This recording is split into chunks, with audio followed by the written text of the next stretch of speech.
and is scheduled to hit theaters in 2016. And when Willem Dafoe talks, you listen. Boondock Saints, you don't mess with that guy. And now the one... George Lucas's son Jet discussed the Star Wars sequel trilogy in a recent interview with Flicks in the City. He said that director J.J. Abrams has been constantly talking to his father about Episode 7. Between him and the guidelines my dad has set, I have no doubt that the next 3 movies are going to be great, he said. Are you wearing that shirt just to throw it in the face that we're doing a Star Wars themed Newsgirl report here? Maybe. Who's this? This is the guy with the asthma problem. This is a garbage can. No, it's Dora the Explorer. What are you crazy? This is Princess Leia's hair buns, and I think what we should do is, you see, I have a Stormtrooper outfit. I think we should reenact that scene from Star Wars where Luke Skywalker rescues Leia. She and I are going to reenact that scene from Star Wars. Does it look good? You look just like Carrie Fisher. Aren't you a little short to be a stormtrooper?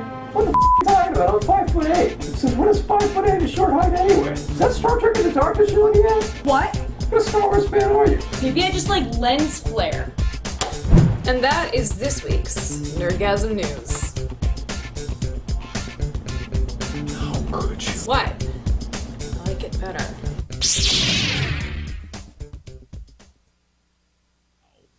That was heavy stuff, man.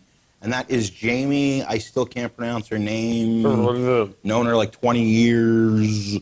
Jamie God, she's gorgeous. She does a great Harley Quinn impression. Yeah, and you know what the crazy thing is? I'll tell you what the really crazy thing is that she's aging in reverse. Like, I'm getting older, I've got gray hair, my balls are saggy, things are not working out for me. But Jamie gets better and better looking. Thank you, Jamie. It's because she's not listening right now. Or she's not watching right now. She refuses to look at herself, which is disappointing. We're hoping to have next week a live Nerd Newsgirl segment via Skype. Hopefully that'll work out. Yes. And if you would like to be a newsgirl and sit on my lap and report the news while I sexually... no, never mind. You sound like a perverse Santa Claus, department store Santa Claus. Well, that's what I was doing this year. Oh, okay, Yeah. that's encouraging. Halloween is around the corner. Mm-hmm. That is true. So what are your thoughts on this week's news? We got He-Man, the adaptation of He-Man. He-Man has been in development hell for 10 years. God knows, maybe More even than 10 longer. years since they made that last. The last He-Man with Dolph Lundgren. You know, he looked like Who was He-Man. Skeletor? That wasn't that like a prominent actor? it was Robert Loggia, right? No, Frank Langella. Frank Langella played And he Skeletor. did a good job. He did a damn good job. That slow motion sword fight at the end. Masters of the Universe, the original film, the 1987 film made by Golan Globus, actually holds a record. It had the shortest turnaround time from theater to video. I think it was like a month and a half. Really? Yeah, because they knew they had a hot steaming pile on their hands. That's nuts. But yeah, as far as the whole Masters of the Universe thing, I take any Masters of the Universe movie news With a grain of salt? Yeah. Yeah. Sorry. Because it's been in development hell for like 20 years. And I mean, I just don't think it's going to happen right now. What's happened too is that having the Mattel connection, the numbers on the toys, the Maddie collector toys that have been coming out, have Those been look really cool. they're amazing. They're beautiful. They're working on this $400. Go to MaddieCollector.com, which is Mattel's collectible sites. They have all kinds of cool DC stuff, all kinds of cool Masters of the Universe, and whatever else you can imagine. Batman doing the Batusi, you need that. They're working on this Castle Grayskull, and it's going to be like $500. What, like the play set? A big play set. Oh. But it's going to be like $500, and they're only taking pre-orders, and it's probably almost a year away. That's awesome. But I don't know. I mean, again, He-Man never really had much depth because the He-Man and the Masters of the Universe television show was created solely for one purpose. To sell toys. Exactly. Yeah. It was like a really hokey show. The toys were created far before the show, and that was their whole deal. Did I love it? Yes. Now I go back and watch that stuff. It's painful. It's absolutely painful. Oh, it's the most. It's just bad. And it's very homoerotic. Yeah. Did you notice that? Like with Prince Adam, he's very like he's just not like, maybe that was like to downplay his masculinity. But then even when he's He-Man, he's kind of homoerotic because he Well, has he's like got that that- weird like S&M. I was gonna say the leather S. What's Yeah. the zipper mask and Beastman to show up with like a whip. Exactly. Like bears, huh? Exactly. They really. That's like the easiest. Wait a second. In the movie, didn't they tie up Dolph Lundgren and they whipped him? Oh yeah, it was that with a laser whip. It didn't get better. Like, you think with the movie they'd be like, we're going to try to ground He-Man a little bit. They just made it gayer. Let's make this movie a little more, I don't know, gay. So Dave, what else as far as the news there did you grasp? Well, the second news story was about Finding Nemo, with Willem Dafoe saying that the film was better. I mean, it's really easy to say when you're in production on a film that it's going to be better than the previous film, which is, it tends to be what they, everybody does. I mean, when Harrison Ford was doing Indiana Jones, Temple of Doom, or Crystal Skull, they were raving about it. Now, hopefully, it is the case, that it's actually going to be at least at the level of the previous film or better. Crystal Skull rubbed people the wrong way. I liked Crystal Skull for the most part. I did too. I'm assuming you don't think it's at the level of what preceded, at least. No. I don't think that at all. I just think, I think a lot of times people are just like, when because I thought it was a good thing they were going to make another. I just like that character. That character's awesome. Like it's an amazing character, and it's all about adventure. And for the most part, like it really just captured the essence of an adventure movie. I thought this stuff with the interdimensional beams was a bit much. I loved Cate Blanchett as the bad guy. No, but that was kind of the lead up, man. Like there was kind of the whole Area 51 gimmick but it's all at the beginning of the movie. And it was kind of like, it's something that, like, Indiana Jones is synonymous for being, like, taking parts of history and being like, he's going to go find this. And, like, there's a million specials about ancient aliens. From Finding Nemo to Indiana Jones, we somehow got lost off our off the trajectory right here. So what do you guys feel about Finding Dory? I'm sure it'll be fine. Anyway, Indiana Jones. We're going to have an Indiana Jones special one day. We're not going to get at this right now. Yeah, we're going to do Finding Nemo was, like, it was Pixar, right? It was that DreamWorks. It was Pixar. I think Disney/Pixar. Disney Pixar. It's one of their. I think it's one of their highest grossing. Yes. And it's one of their best in terms of just the way it was shot, the script. It was funny. It was good. It draws kids and adults in. So, and they've been talking about doing this sequel since that movie came out. You knew it wasn't like it's going to remain in development hell. You knew it was going to come out eventually, and I'm sure it'll be just as good. Well, I'm happy because after this they're breaking. I'm happy about this because whatchamacallit, after they're done with this Finding Dory and they did Monsters U, no more sequels. You're going to start fresh? Well, they've got this dinosaur project that they're keeping very hush-hush. There's also a rumor of a Marvel tie-in for Pixar. And a CGI Marvel? Or like a live action? No. Like a CGI type of gimmick. They were even talking about.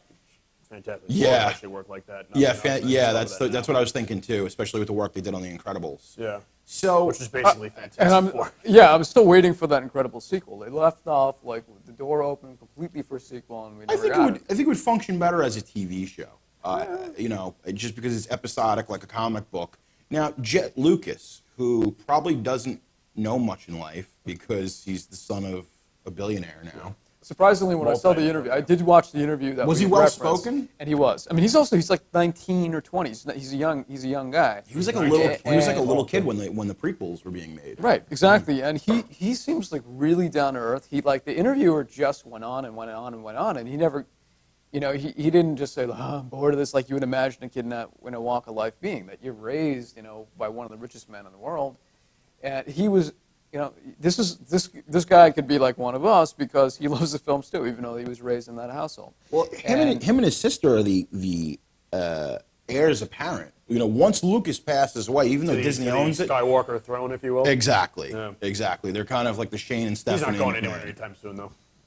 Well, he's sort of retired from the series. The chin. Hey, dude, I'm talking in general. I'm not talking. Hey, Z-Man. Are you talking to the people in cyberspace? So, but what do you feel about like the prospect? I mean, I think it's a great thing that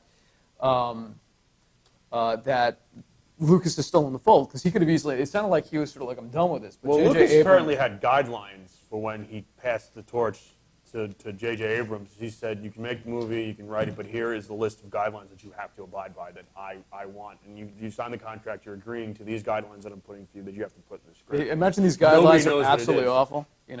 First of all, bring back Jar Jar Binks. Right. Second of all, the whole second half has to be Technicolor. The first half has to be black and white.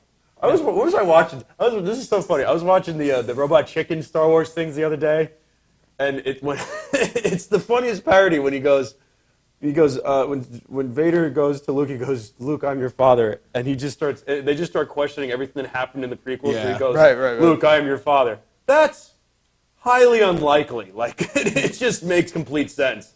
But yeah, I mean, I agree with you. Like the guidelines could be preposterous. Like you could be Probably not, because you know that he wrote. Apparently, there was 2 proposed trilogies that follow what we've seen. Yeah. What do you mean? And, The like, new ones or the old ones? The old ones. So there's a 7 through 9, which sort of ties into the previous ones, and then a 9 through He had 12. talked about this. For 12, years. but probably all that's written on 12 is like a page worth of stuff, no more than a page.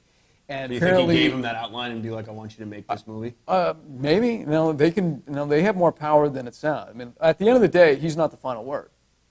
So they could pretty much. Is he still in a producer capacity? I don't think so. It's Kathleen Kennedy. Creative. Kathleen Kennedy is like head of DreamWorks or whatever. Like somebody. What was his name? His first name, Professor Campbell, who wrote The Hero's Journey. Joseph Campbell. Joseph Campbell. Now, Joseph Campbell was a mentor, very much so to George Lucas. And when Lucas ever needed help with anything, he went back to one of his professors, which was Joseph Campbell. Why wouldn't you? And if you're a writer, an actor, whatever you do, if you've not read The Hero's Journey by Joseph Campbell, you really need to do yourself a service, get yourself a copy of it. Pretty much the guideline to writing any kind of epic story. Yeah. I've even stolen from it because it's just such a good framework. Everybody steals from everything. But yeah, so you kind of see that Joseph Campbell parallel with George Lucas, and now the George Lucas, J.J. Abrams parallel. Again, I'm not, I'm uber optimistic about this new trilogy, just because J.J. Abrams is directing it.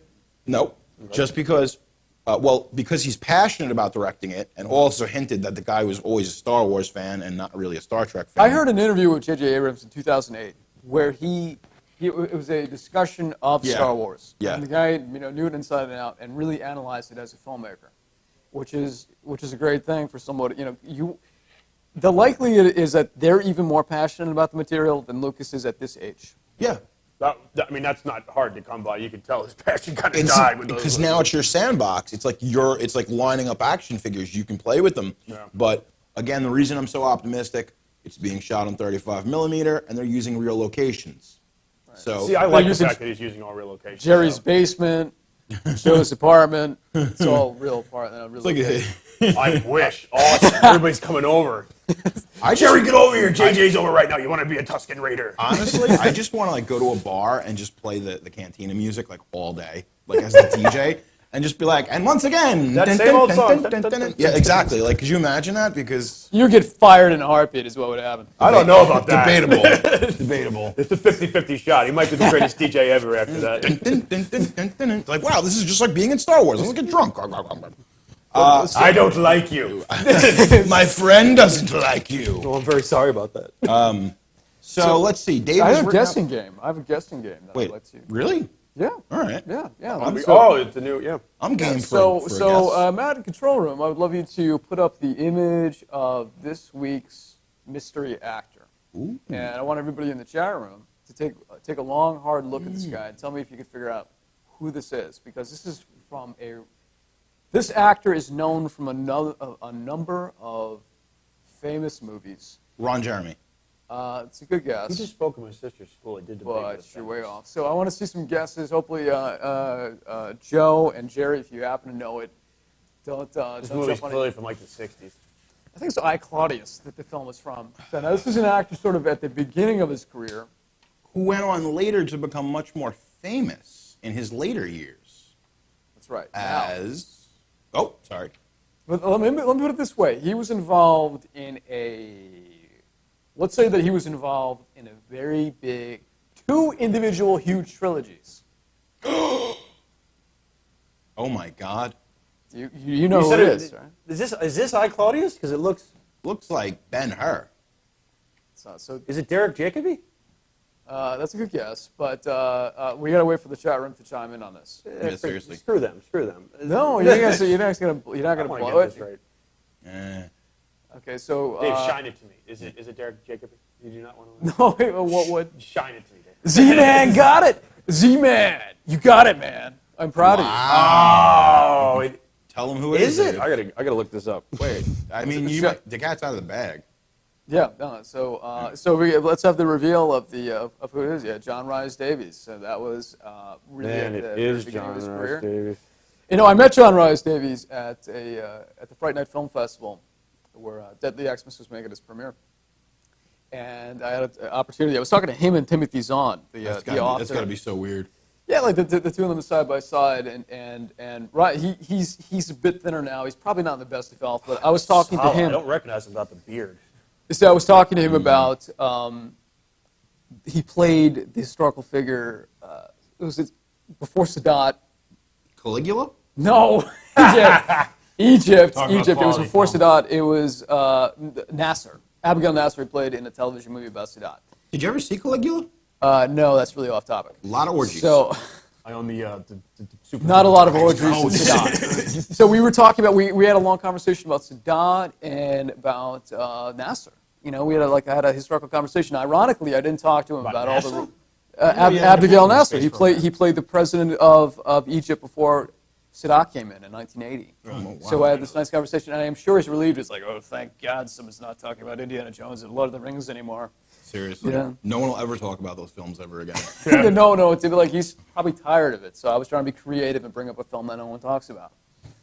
You know. Hey, whatever you got to do to get in John Rhys Davies' pants. Man. Good for you. So once again, thank you to James. That was a quick one. Usually we let that go throughout. No, it was very good. Hey, you know, good picture, dude. That was a good one. It was. Yeah. I got to tell you, he was a handsome man. Still a handsome man.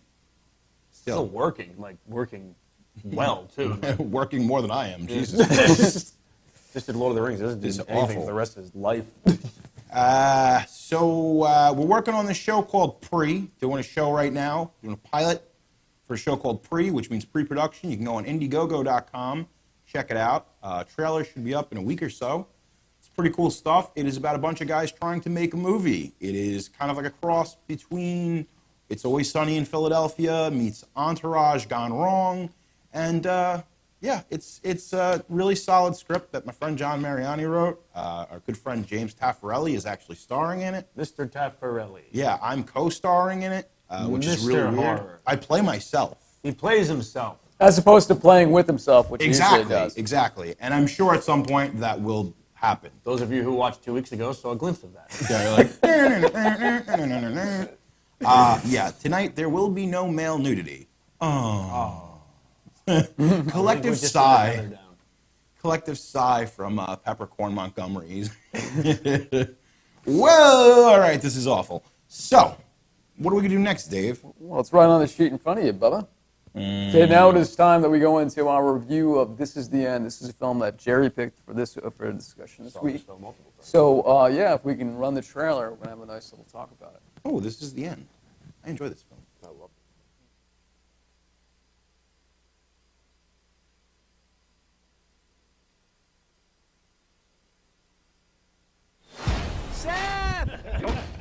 I have the best weekend ever planned. James Franco's having a giant party.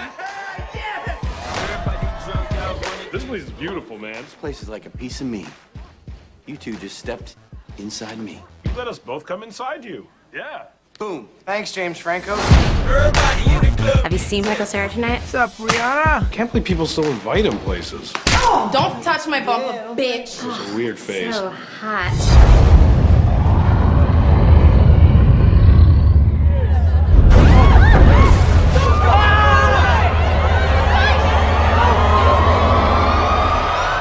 What the?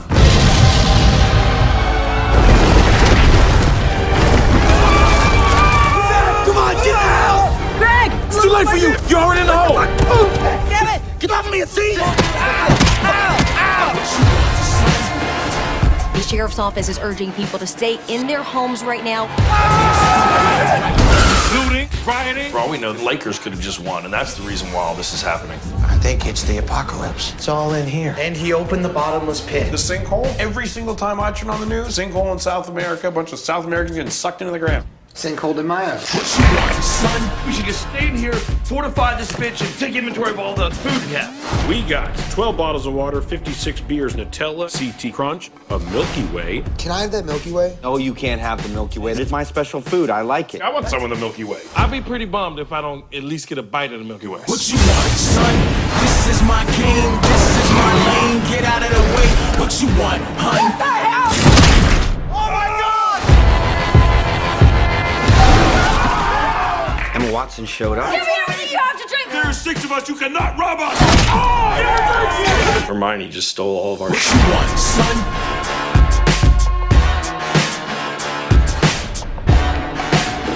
You got everybody in there. Well, Literally everybody. Yeah, like literally everybody's in there. I will say one thing. If you buy the Blu-ray, you get some really cool special features, a gag reel, and bloopers, and that is worth the price. Oh God, yeah. Well, there's deleted scenes as well. That's on the Blu-ray. That Yeah, wasn't yeah, on the yeah. standard DVD, and there's a lot of funny things that they didn't put in the film that was There was stuff a ton of It would just seem like at that point it would have been a 3-hour movie, and like yeah, I it's mean, already close to 2 hours. Yeah. Like this. It was, and speaking of that, right before we jump into this review of This Is the End, James Mangold's Wolverine is getting a Wolverine Unleashed cut, which will only be on the 3D Blu-ray, and it is taking the movie from 2 hours and 15 minutes to a whopping 3 hours. So they cut 45 minutes from it. 45 minutes cut from Wolverine. But anyway, This Is the End, okay? Apocalypse Films.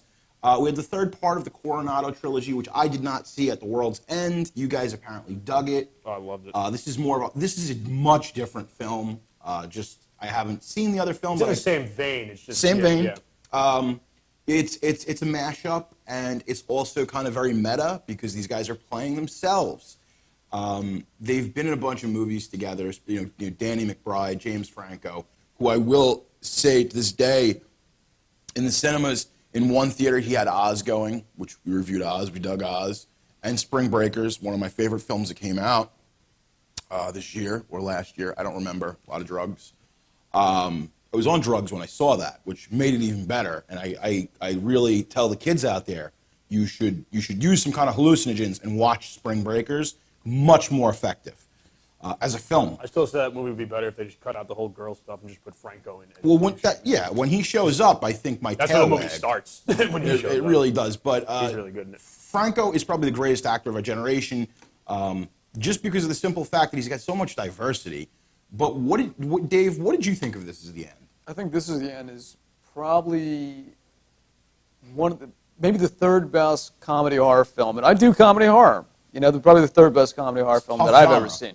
Ghostbusters, Shaun of the Dead, and then This Is the End. I'm debating whether This in the End is better than Zombieland, but I think it's an amazing comedy horror film, and it's not a perfect film. I mean, because anytime a film is that improvisational, there's gonna get a little dead air. Yeah, I think that was the only real problem. It dragged. And it had sometimes. It dragged. But it didn't drag for like forever. It was like just a couple minutes, then it picked right back up. But I think that's a testament to how funny it was. Because when you're laughing, I mean, I was really balled over laughing. Yeah. Like, I think, these are the best comic actors working today. And like a lot of these guys grew on me. When I first saw Seth Rogen, I'm like, he's okay. Then I grew to love him. When I first saw a lot of these guys Jonah Hill, their bones in the comedy. When I first saw Jonah Hill, like I didn't really care for him. And like over the years, all of these guys have become like masters. And I think everybody really responds well to Danny McBride in this too. Danny McBride in a lot of places. He's just the perfect. When he goes on for 5 minutes, him and James Franco are going back, and at one point James Franco's on the balcony, and that is one of the funniest. And that had to be like, Danny, go. It's like, all of you. He goes, he's dropping loads all over his house. I saw it in the theater. I saw it on DVD, and I want to see it again. You're jerking off like a pilgrim? I mean, that was a great line. What does he say? It's like, you're in the 21st century. You got iPads in the wall, Franco. You giving me a magazine? Yeah. But did you hear it's some of the best improvisational humor, because you could tell when they were just like, just go. Like, and it's pretty good. I'm talking about like, when you do a comedy, you want to commit to something. These guys are absolutely committed. Chris Robinson, too. Chris Robinson was one of the funniest parts of that movie. It's Craig Robinson. Craig Robinson. Just because he's a colored fella doesn't mean you have to mispronounce his name. Craig. Control Room just had a reaction to that comment. But the thing is, it's a film that I feel like I could watch every few months, and it caught me. I knew I would like it. I didn't think I would like it that much, you know. And I mean, it's right up my alley. And what's funny about right up Dave's alley. what was his name? I just said his name. Craig Robinson? No, not Craig Robinson. Joe said Craig Robinson. Take your panties off. He was really trying to make take your panties You notice off. there's a towel over his shoulder the entire movie? He sweats a lot. I've seen him live before. He sweats. If we made our version of This Is the End, I would be Craig Robinson. Yeah, I was going to say I would be Craig Robinson. I'd have a towel. Because I need a towel. I also loved how Jay Baruchel was basically sort of the lead actor in it. Yes. And you don't really see him that much in the Not at all. Although he has one of the funniest jokes in the movie. And if you see the trailer, you've seen this joke where Stanley McBride, where he makes breakfast for everybody and they're yelling at him and he's just going off on everybody and he's just going off on everybody and he turns to Jay Baruchel at one point after he goes, Franco, you can shut up, blah, blah, blah. And he just looks at, and he goes, and Jay, I didn't even know you're at the party, man. How you doing? It's like my favorite I don't joke. even know. Yeah, it was. I think my favorite scene was really good in it. was the Pineapple Express sequel. We should sequelize all our movies. Yeah, it was just amazing. It was just a solid comedy. Like it did drag at some points, but when you have that, when you leave that much room for improvisation, like. What about? I mean, honestly, one scene that still surprised me, even because I forget about it every time, is Channing Tatum. Spoiler alert! That was so funny. As Danny McBride's bitch when he's like in this Mad Max kind of vibe. Yeah, let's not ruin it for everybody that's watching right now.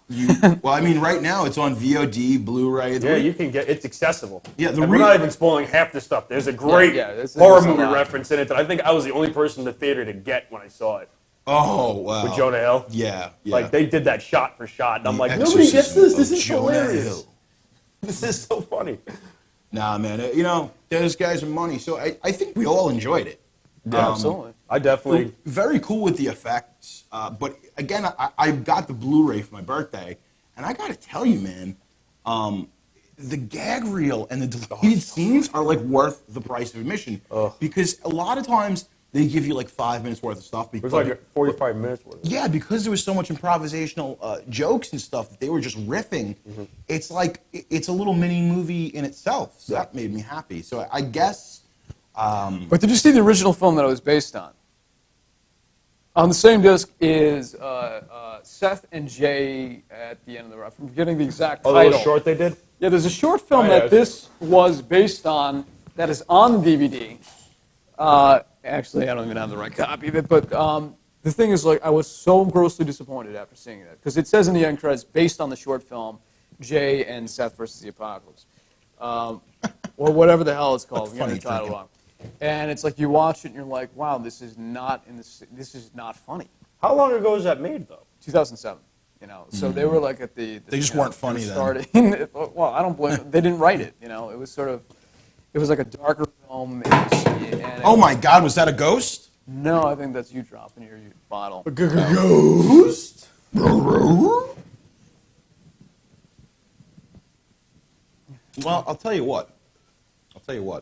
I really dug This Is the End. I dug it too. You dug it too. I dug it too. So. Did you dig it too?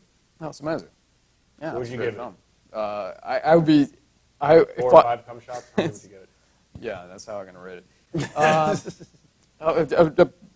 If it's a scale of 10, I'd be tempted to give it a 10 out of 10, just on pure enjoyment value. But maybe more accurately, like 9 out of 10. Not so much. It's like right up my alley. Given benefit. Yeah. Can I say this though? I think that they worked within their budget because they saved a lot of those big effect scenes for the ending of the movie, and I think that kind of was a good thing because it allowed them. To be in a central location. And I think what we're starting to learn is if you've got good enough actors, not just comedians. You can do it stationary. You can trap them somewhere and it's going to be a good movie. Hitchcock made a career off of it. Oh, hell yeah. He basically made that kind of movie. Well, I just watched the Hitchcock movie. We talked about this last week. Which one? I watched the Hitchcock film. Anthony Hopkins? Yeah, and like I liked it a lot because I'm a huge Hitchcock fan. I did too. But I think that if you don't have the point of reference of his films and the man himself, it's not the best jumping off point. You got to do a little more reading up on the guy. Yeah, because it does kind of start in the middle. Yeah. But yeah. it uses Psycho as its jumping off point. It's based on a book about the making of Psycho. It's not really about Hitchcock. It's about the making of Psycho. Yeah, and you know what? We got Ralph Macchio in a bit part. So anytime Long Island's own Ralph Macchio is working, hey, I'm happy. A little trivia about Ralph Macchio. That car from The Karate Kid, the yellow car that Mr. Miyagi gave him, he owns and apparently drives around in occasionally on the LIE. So you might see the Karate Kid in the car that Mr. Miyagi gave him, for real, on the Long Island Expressway. Now is all I'm going to be looking for. What about the expressway? Of course, the car is, apparently, according to Ralph Macchio, the car is not what it used to look like. It's sort of like white. So if you see a white version of the car and a guy that...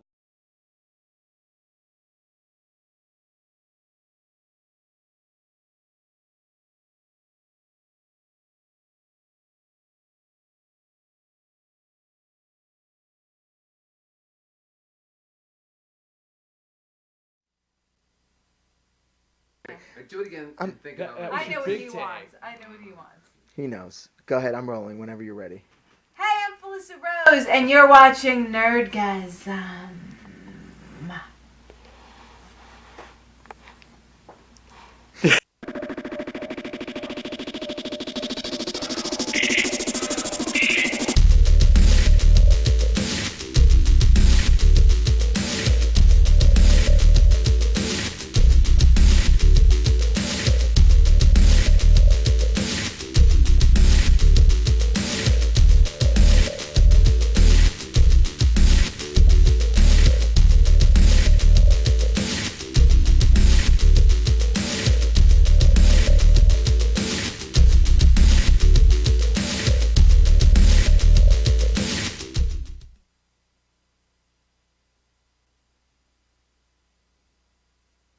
Director? Is that the voice of our technical director who, as of this time, has never been seen on our screen? Is that you, Matt? Okay, so ladies and gentlemen, welcome. He sounds excited. Welcome to the Halloween edition of the Nerdgasm. I am your host, Jerry Horror, as you can probably tell from my tattoos.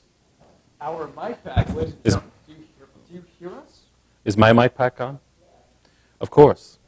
I will speak while Dave is working on his mic pack. Wait, I'll just talk into his microphone and I'll be fine. This is the most horrible thing that's ever happened to me, to be this close to Dave. Thank you for tuning in tonight. I know we're starting a half hour late. Well, Dave needs his makeup time, and we have to give him that, and that was the technical difficulty. Also, I just want to call out Joe Winchell, who was talking a lot of smack online today about our discussion tonight. And where is he? Scared, trembling. If you listen, you can hear his knees knocking together because he dared question my opinion on a movie. Yeah, here's the interesting thing. Are you guys hearing me? You guys are hearing me fine. I hear you. Here's the interesting thing about co-host Joe Winchell. When you disagree with him, you become a cinema snob. Oh, when are you gonna watch some Felucci or something like that? When are you gonna go watch? You don't like this schlock movie, exploitation film? Yeah, you're a elitist. No, so we're gonna have a real discussion tonight, ladies and gentlemen, about Batman from 1989 until the destruction of the franchise in 1997. So this is our special Halloween episode. Why Batman on Halloween? Peppercorn? Because Batman is one scary mofo who wears a costume all year round. For Batman, and he loves candy. Every day is Halloween. So what more pertinent thing to get into? Yes. So, what is everybody dressed? Let's look up into the chat room right here. What is everybody going to be wearing on Halloween? Okay, we're all above the age of trick-or-treating. Doesn't mean that we won't go trick-or-treating. But what are you guys wearing? I'll be going dressed as Dave Camfield. Well, it's going to take some work. Well, I'll have most of the night to peel your skin off. Wait, that sounds like Silence of the Lambs here. What are you talking about? Oh, I'm sure it won't be very silent. So do you have any Halloween memories from growing up as a kid? Well, most of my Halloween memories involve some sort of narcotic, so I don't remember much of them. I do remember one year, though, actually, when I was very young. I think I was in maybe second grade, and I wore my E.T. costume to school, because back then you could wear costumes to school. and I ended up getting sick and having to go home because I vomited everywhere, and I hadn't had a piece of candy yet, so don't blame that. And I got home, and it was actually my 2 older sisters and I all got horribly sick at school, so we had to spend Halloween day, night, and the next day on the couch just watching scary movies, or what you would watch as a scary movie to someone in 2nd grade. And it was a good time. Not the vomiting part, but we had fun watching movies. You were inspired by The Exorcist with projectile vomiting. What would you? So do you remember what you watched on that 2nd grade Halloween? We definitely. My parents with me. It was a very different story with my younger brother. My younger brother, they probably would have watched the entire Nightmare on Elm Street series. With me, it was mostly those the famous animated Halloween. Like Charlie Brown and It's the Great Pumpkin. Charlie Brown. I got the name. Why does your brother get to watch Nightmare on Elm Street and you were like watching? Well, if you're a sibling in a big family, you sort of know that there's a sort of grading down of parents after a while. By the time you get to the 3rd child, there's still some effort that goes in. By the time you get to the 4th, it's just like, oh, he's juggling knives. Put the knives down. Never mind. So, our oldest sister, what do you call it? They used to have horror movie marathons where they would basically just sit and watch horror movies on end. And she's 11 years older than him, so like she was 16 and he was 5, and they would sit and watch horror movies all day. Your cough almost killed me, man. I'm sorry. I try not to projectile cough. But we mostly watch the kids' shows because I think I watched the Muppets Halloween and Charlie Brown and stuff like that. So there was no murdering going on. So according to the chat room, we have someone dressing as Ash. Is it Z-Man like he's going to be on Jash? No, I think he says I was Ash. Okay. Someone's going to be a schoolgirl. Oh yeah. They'll have a fun night. Oh no, I'm sorry, that's Missy Heather. Someone's going as a pothead. So we tonight we have a few special segments before we get into the discussion. We have one person who will be here. He's not here right now. He's getting questioned. Build up the courage. He was trying to reenact a scene from Batman, and the police got a hold of him, and now he's being held for questioning. But they promise he will be here by 10:45. I don't know why they arrested him. He looked great in that Poison Ivy outfit. Well, that's debatable. So we're going to have a guessing game. We're going to have a special rant by Peppercorn that I would like to get into right now. Oh, we're going to start off with that. We're going to start off with Peppercorn's rant on the 5 worst Batman villains. Ah, yes. So you take it away, brother. All right. So, as you know, and even if you're not a fan of Batman, you know that Batman has been around now for 80 years, I think it is, or 80 plus years, and he's an epic character. He's well initiated himself into the lore of pop culture. There's few people who don't know who Batman are, and they're either under 5 and haven't been introduced to it yet, or they're just too cool for it. But one of the things that has made Batman great through the years is the rogues gallery of villains that he has assembled. Such great villains as the Joker, Harvey Dent, Two-Face, the legend that is Harvey Dent, Two-Face, the Penguin, Black Mask, and the worst of all, Joel Schumacher. But even though there's been some great villains through the years who have put our caped and cowled hero in some dire situations, including Batman and Robin, there have been some villains that clearly were decided on at the last minute, thrown in, or they were just some really coked out creator's idea of something new. So I'm going to go through my list of the 5 worst Batman villains. And first on the list is Calendar Man. That's right, there was a character called Calendar Man in the Batman comics who committed crimes based on the date and holiday that corresponded to it and dressed as a calendar. Yeah, very terrifying. He didn't make it through the digital age because who carries a calendar anymore? Next up was the Crazy Quilt. I guess the idea was that your grandmother's favorite quilt would someday come to life and start robbing jewelry stores. Lame. I don't think they get any cooler than that. After that was a really weird one, a character named Orca.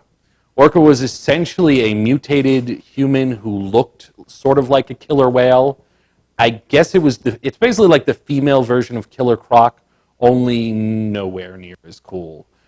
She was eventually killed in the comics by Two-Face, if you ever read that one. Thankfully, we won't be seeing her again. Shucks. After that is Kite Man, because we all know how dangerous and terrifying kites are.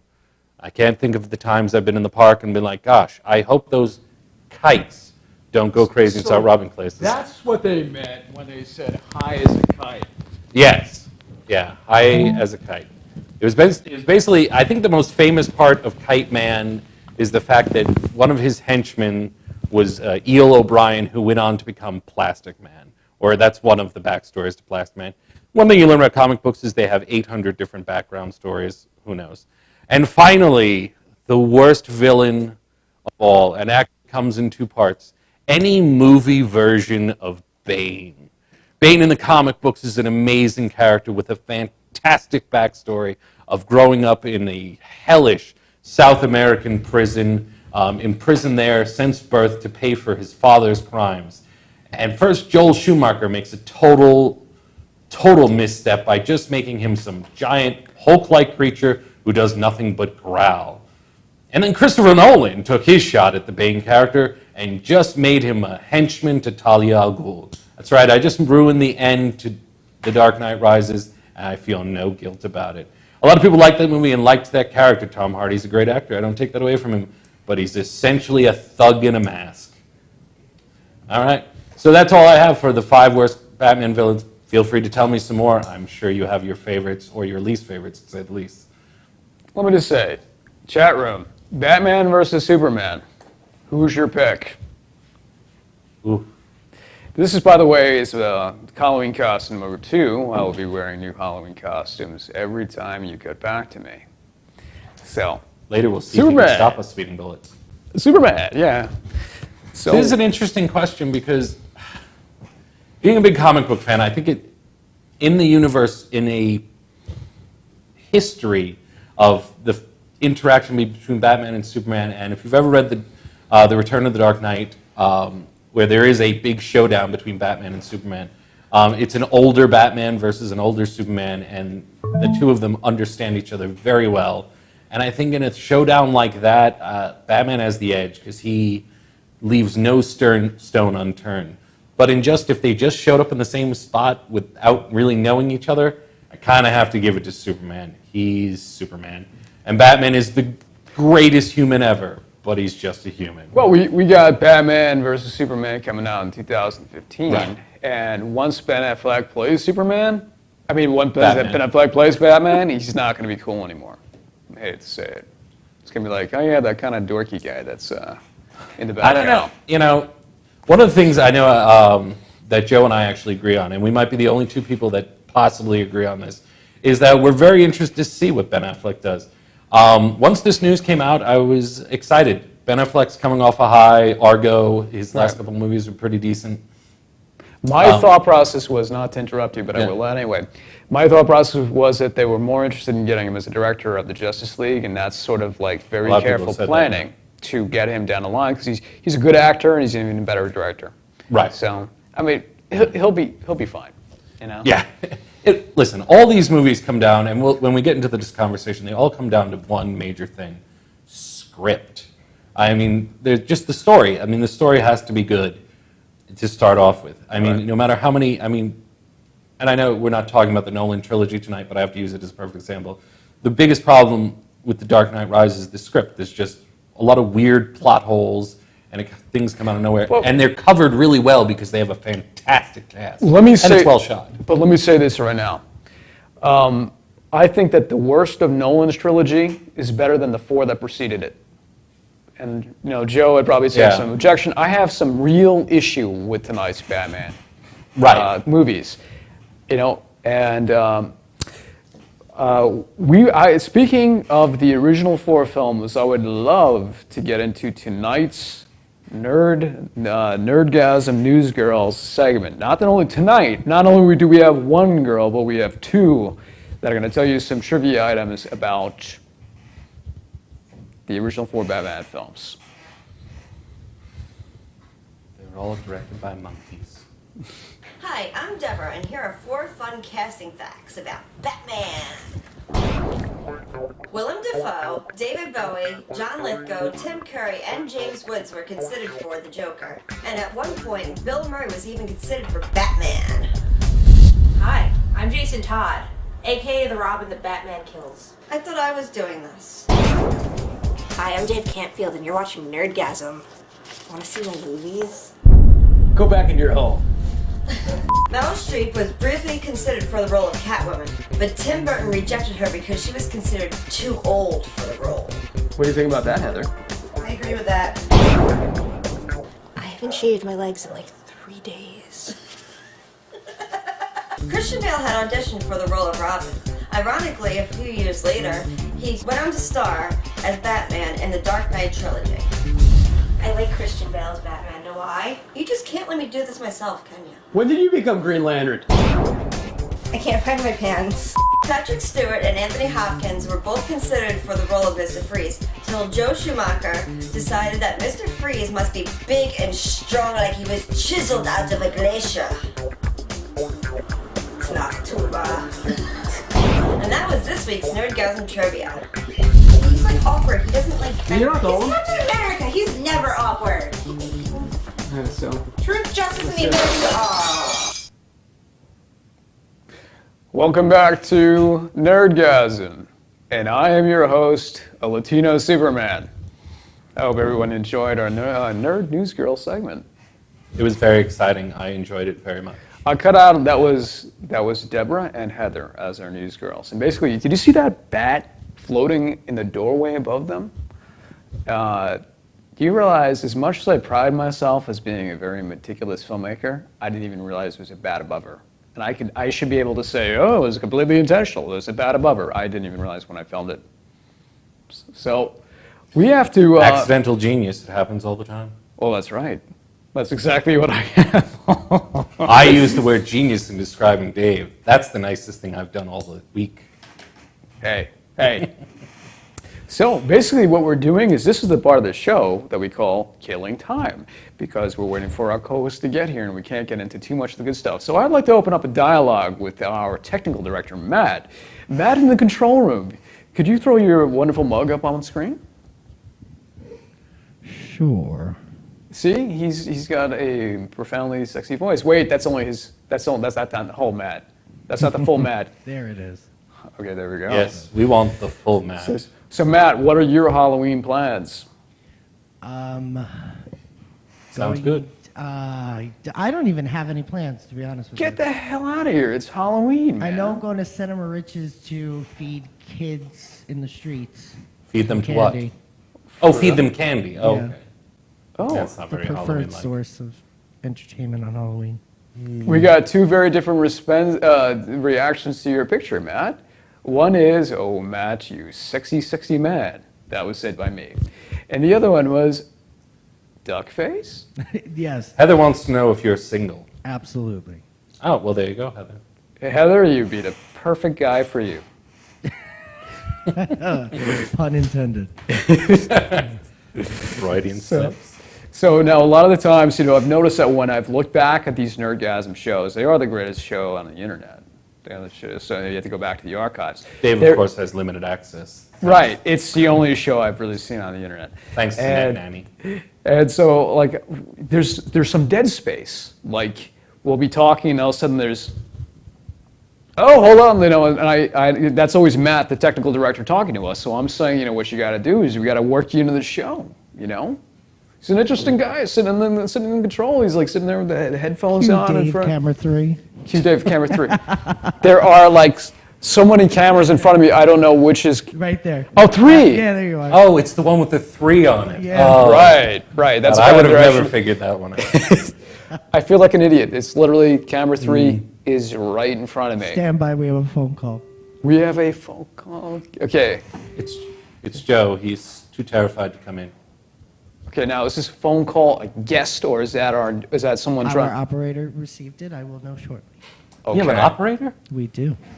Well, first service. Can you put a moving background behind me? Budget restraints. And I can fly with my Superman shirt. Hold on 1 second. See that? Look, Is I Dave got the wearing a cape? Yeah. More in the Liberace style, though. Hey. Hey, speaking of Liberace, that'll be my calica. That's We have a caller for you. Hell, bring in the caller. Mom? Dad? Batman? Hello, Batman? Hey, Batman. Oh, no, this sounds like our third mystery guest. Ooh, Mystery guest. Well, co-host. What the hell's going on? Where the hell are you? You've been demoted to mystery guest. Where the hell are you? The show's nothing. It's fine. huh? I'm making my way there. I had something that I was watching the show, and as I'm making my way there, a thought crossed through my mind. You had a thought. And what's that? Yeah, I did have a thought. You guys It's lovely. talked a little bit This is you a guys big talked step a little forward. bit Shut up! about, He's trying to talk. Batman versus Superman. And, Right. And that whole thing, which we very rarely had. We haven't really talked about it at all. And I know me and Tim have talked about this at great length. And I thought it would be really cool if, this movie is heading towards the Justice League direction. And I was wondering if either of you had a thought on how do you think they will or how they should set this up in kind of your own little way. And I know me and Tim have talked about this at great length. So, and I think it'd be cool to kind of hear that from him about what he thinks, and what we all think they should go in to try to get to Justice League. Was there a question in there? I'm confused. Okay, what has Joe to wants be us done? to talk about where we see the DC universe going as sort of building to the Justice League movie in a similar way as the Marvel universe built to the Avengers. Chat room, I implore you, what movies from the DC universe would you like to see? I would like to see a Flash movie. I would definitely like to see a Flash movie. Well, one of the things, like Joe said, Joe and I have had very long, extensive conversations going back through the years on how, because as soon as I saw the Avengers, or at least I knew the Phase 1 thing was happening with the Avengers movies, I knew right away that Time Warner, who owns the rights to all the DC characters, was absolutely going to see this as big dollar signs. It was going to big emphasis on try to do the same thing. So one of the things we've always discussed in regards to this is how I would like to see it happen. And one of the strong points I always make is that the DC universe, which is very different than the Marvel universe, works better on TV or on its sort of direct-to-video. Thank you, Sanchez Superman. I think Tim is very right on this one. Because and one of the things I said, I'd really love to see is, because DC has a really hard time rolling out its movies. Can I just throw out Green Lantern as a perfect example of sort of making them mainstream? There's that pull to make them mainstream, and then that pull to keep them true to and it always seems to end in a sort of disaster. With the exception of, the first two Supermen from, with Christopher Reeve, were both great movies and hugely successful. The Batman, the Christopher Nolan ones, of course, were all very successful movies. The first one actually wasn't a huge success. How about, I know that this is not exactly DC, but what about Magneto versus Wolverine versus Iron Man? It's a brilliant idea. It's a brilliant idea. Magneto versus Iron Man? Yeah. No, it says Magneto versus Wolverine and Iron Man. Right. Oh, okay. Well, Green they're Wolverine and Iron Man. They would lose in like 2 seconds, unless they're wearing plastic. I just think, and Tim just said it, with the DC Universe, it seems like their strong point, especially within the last, 2 years or so, has been, number one, their animated films. Because their animated films have been great. Are fantastic. I know me and Tim, we had just both watched Flashpoint Paradox, which was a great adaptation of a wonderful graphic novel. Mm-hmm. You guys are boring me. When are you going to be here, Joe? Well, I'm on my way there. I just wanted How to... long? I'm sorry, Joe. We have to talk about Dave and how wonderful he is. Yes, that is why people tune in. Dave is very wonderful. That's good. You know, just so long as you know it. Did you know he's an established filmmaker? So, Joe, what is your ETA in terms of time when we're going to see your sexy self here in the building? I should be there in about 10 minutes, but I really want to. I do think that. Yes. Tim made a great point of kind of putting a path to where he thinks they should go, and I actually happen to agree with it because I as a fan of, I've never considered myself more pro DC or Marvel, but I do kind of gravitate a little more towards DC because I've always felt that DC has been just a little bit more real with their characters, and I know Tim with you kind of utilizing the TV shows and the kind of animated films. He actually kind of divided this really interesting path to get to a Justice League film, and I think it'd be really cool to kind of hear that from him. Joe, have you heard of talking heads being the death of entertainment? Right now, we don't even have talking heads. This is talking justice right now. We have two vacuous faces looking into the camera as you're talking. I refuse to be described as vacuous. We're gonna have to wait for you to come in because otherwise, I think what we're gonna do now is something so exciting we can't get into it over the phone. Would that be a commercial break? So get you. I spoiled the surprise. That's why people are watching for the commercials. It's like the Super Bowl. They'd hold up the green paper so we can all see how see-through that's Dave my is. other concept. sorry, It's my other costume. You ruined it. Good job. I've ruined the whole show. Yes, you did. Good job. Okay, One day I'll feel killed. So Matt, I'd love to go over to commercial right now. And all right. When we get back, we're going to be going into the trailer for the original Batman film. All right, I should be there by then, so that'll be perfect. All right, you know where you're going? Yeah, I know exactly where I'm going. Great. Order me a drink, too. Are we ready, Matt? Right, bring it on.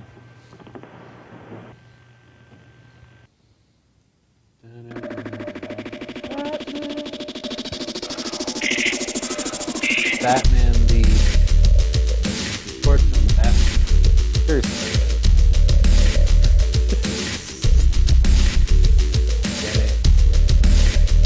He's not the star anymore.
written it off and start painting it up today at Ben's Paint Station, featuring Benjamin Moore Paints, Sickens, wood finishes, paints, and professional paint supplies, ideal for contractors and homeowners, stain paints and epoxies, family owned and operating, in business for over 55 years, professional and experienced help, located at 2 locations, 55B Route 25, Coram, Long Island, New York, and 1495 Plaza Montauk Highway, Mastic, New York. Call them at 775-7435 and 775-8135. Ben's Paint Station, featuring Benjamin Moore Paints. Log on to the Enravio advertisers page today. Enravio.com. East End Screen Printing and Embroidery. Shirts for as low as $3 with print. 631-281-TEES. That's 631-281-TEES. 1355F Montauk Highway, Mastic, Long Island, New York. Go to eastendsilkscreenprinting.com for more info. Hanging with the cool kids at Enravio.com. Hey guys, it's Christine from Backwater. Tune in every Saturday night from 7 to 9 for music history, musicians' birthday blocks, trivia time, and the best alternative music around. Saturdays at 7, only on Enravio.com, broadcasting to the world.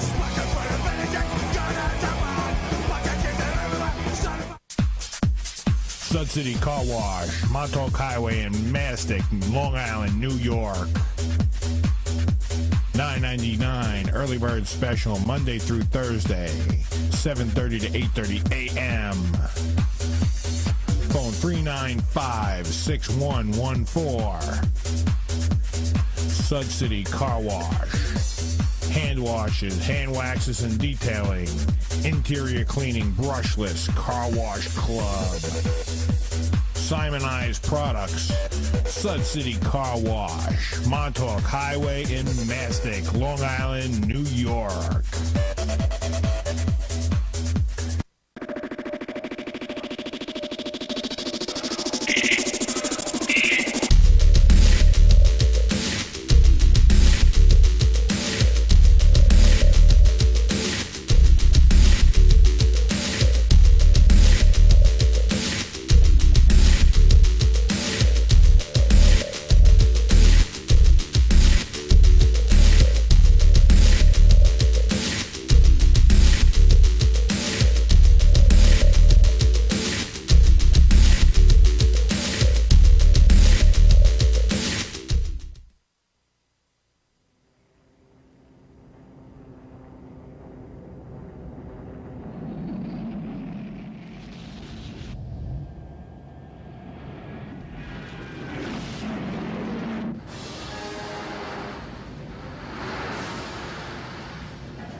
Vicky Vale.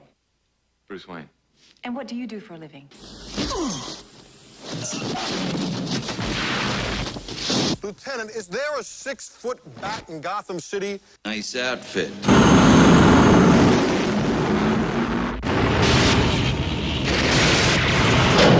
You look fine. I didn't ask.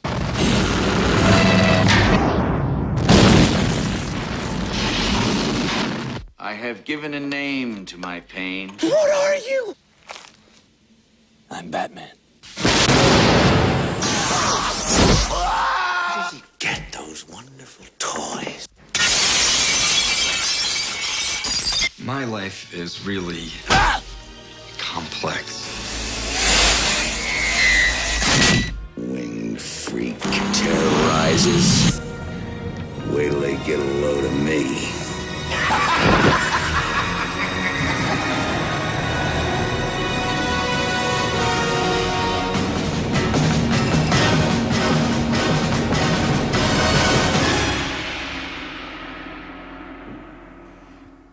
Hello, I am Dave Canfield, and I am the new host of Nerdgasm. You know why? Because Jerry Horror was fired for being terrible. Nah, I'm just kidding. Jerry Horror is Now moving up and above beyond the Nerdgasm realm, but now we are your new host. One host being invisible right now because he's taking a sweet-ass time to get here. So now we are dissecting. This was Joe Winchell's idea for a program. His idea in our Halloween episode was to take on the 4 original Batman films because in this day and age, everyone is talking about the Nolan trilogy. But in the process, we're neglecting the original films that Joe holds near and dear to his heart. So this is my opportunity to destroy them. I never liked any of the original Batman films. It took to the Nolan trilogy for me to really get into it. Now, I like Burton. I've liked even what Joel Schumacher's done with movies like Falling Down and Flatliners.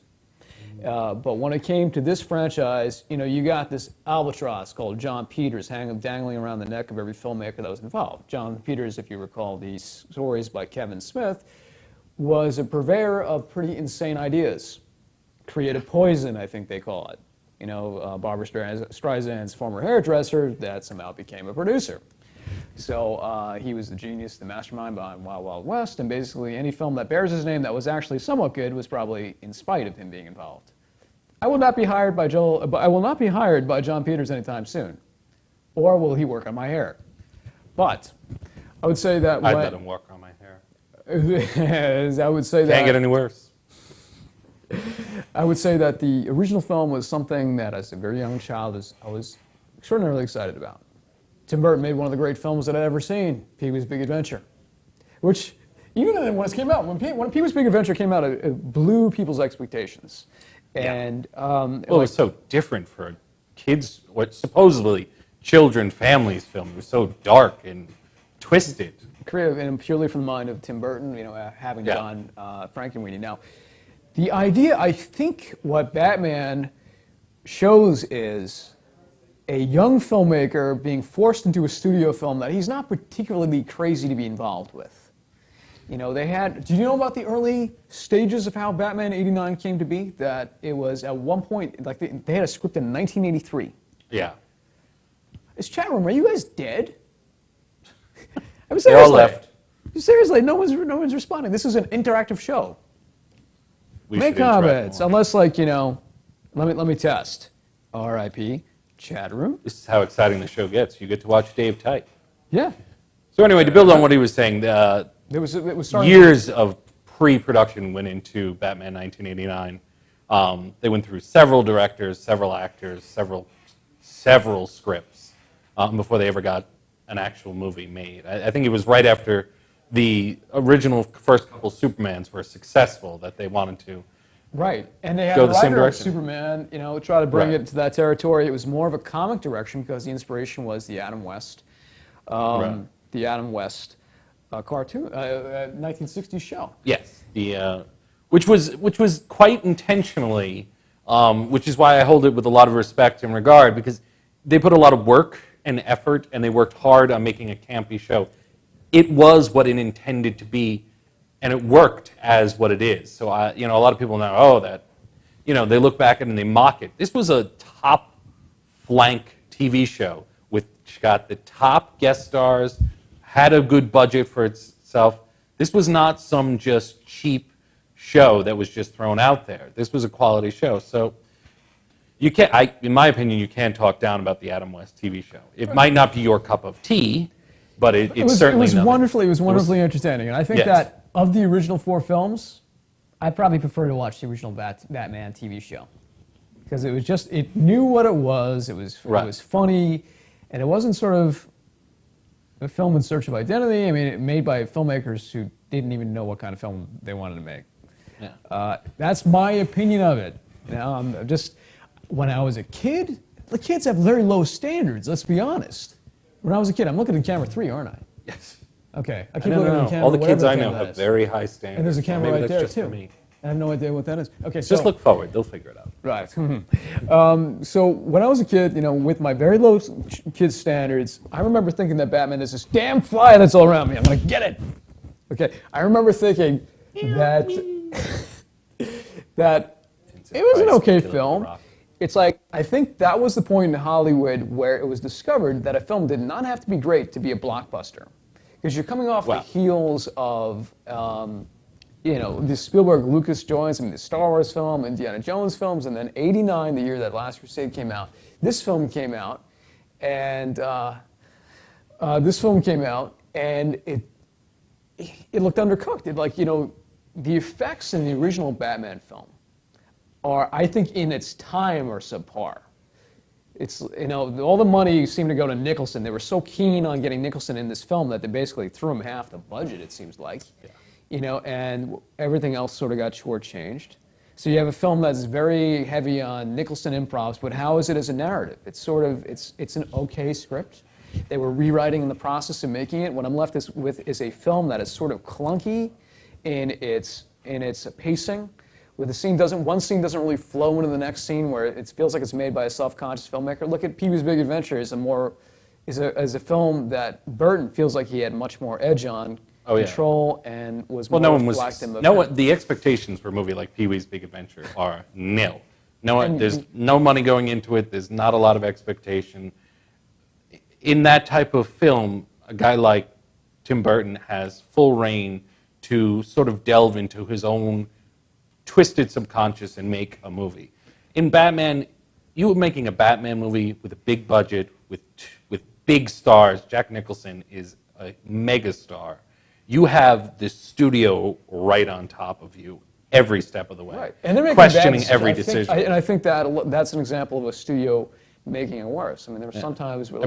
Tim Burton at that time did not have the sort of clout to be like, everyone get the F out. Yeah. As opposed to as he would now.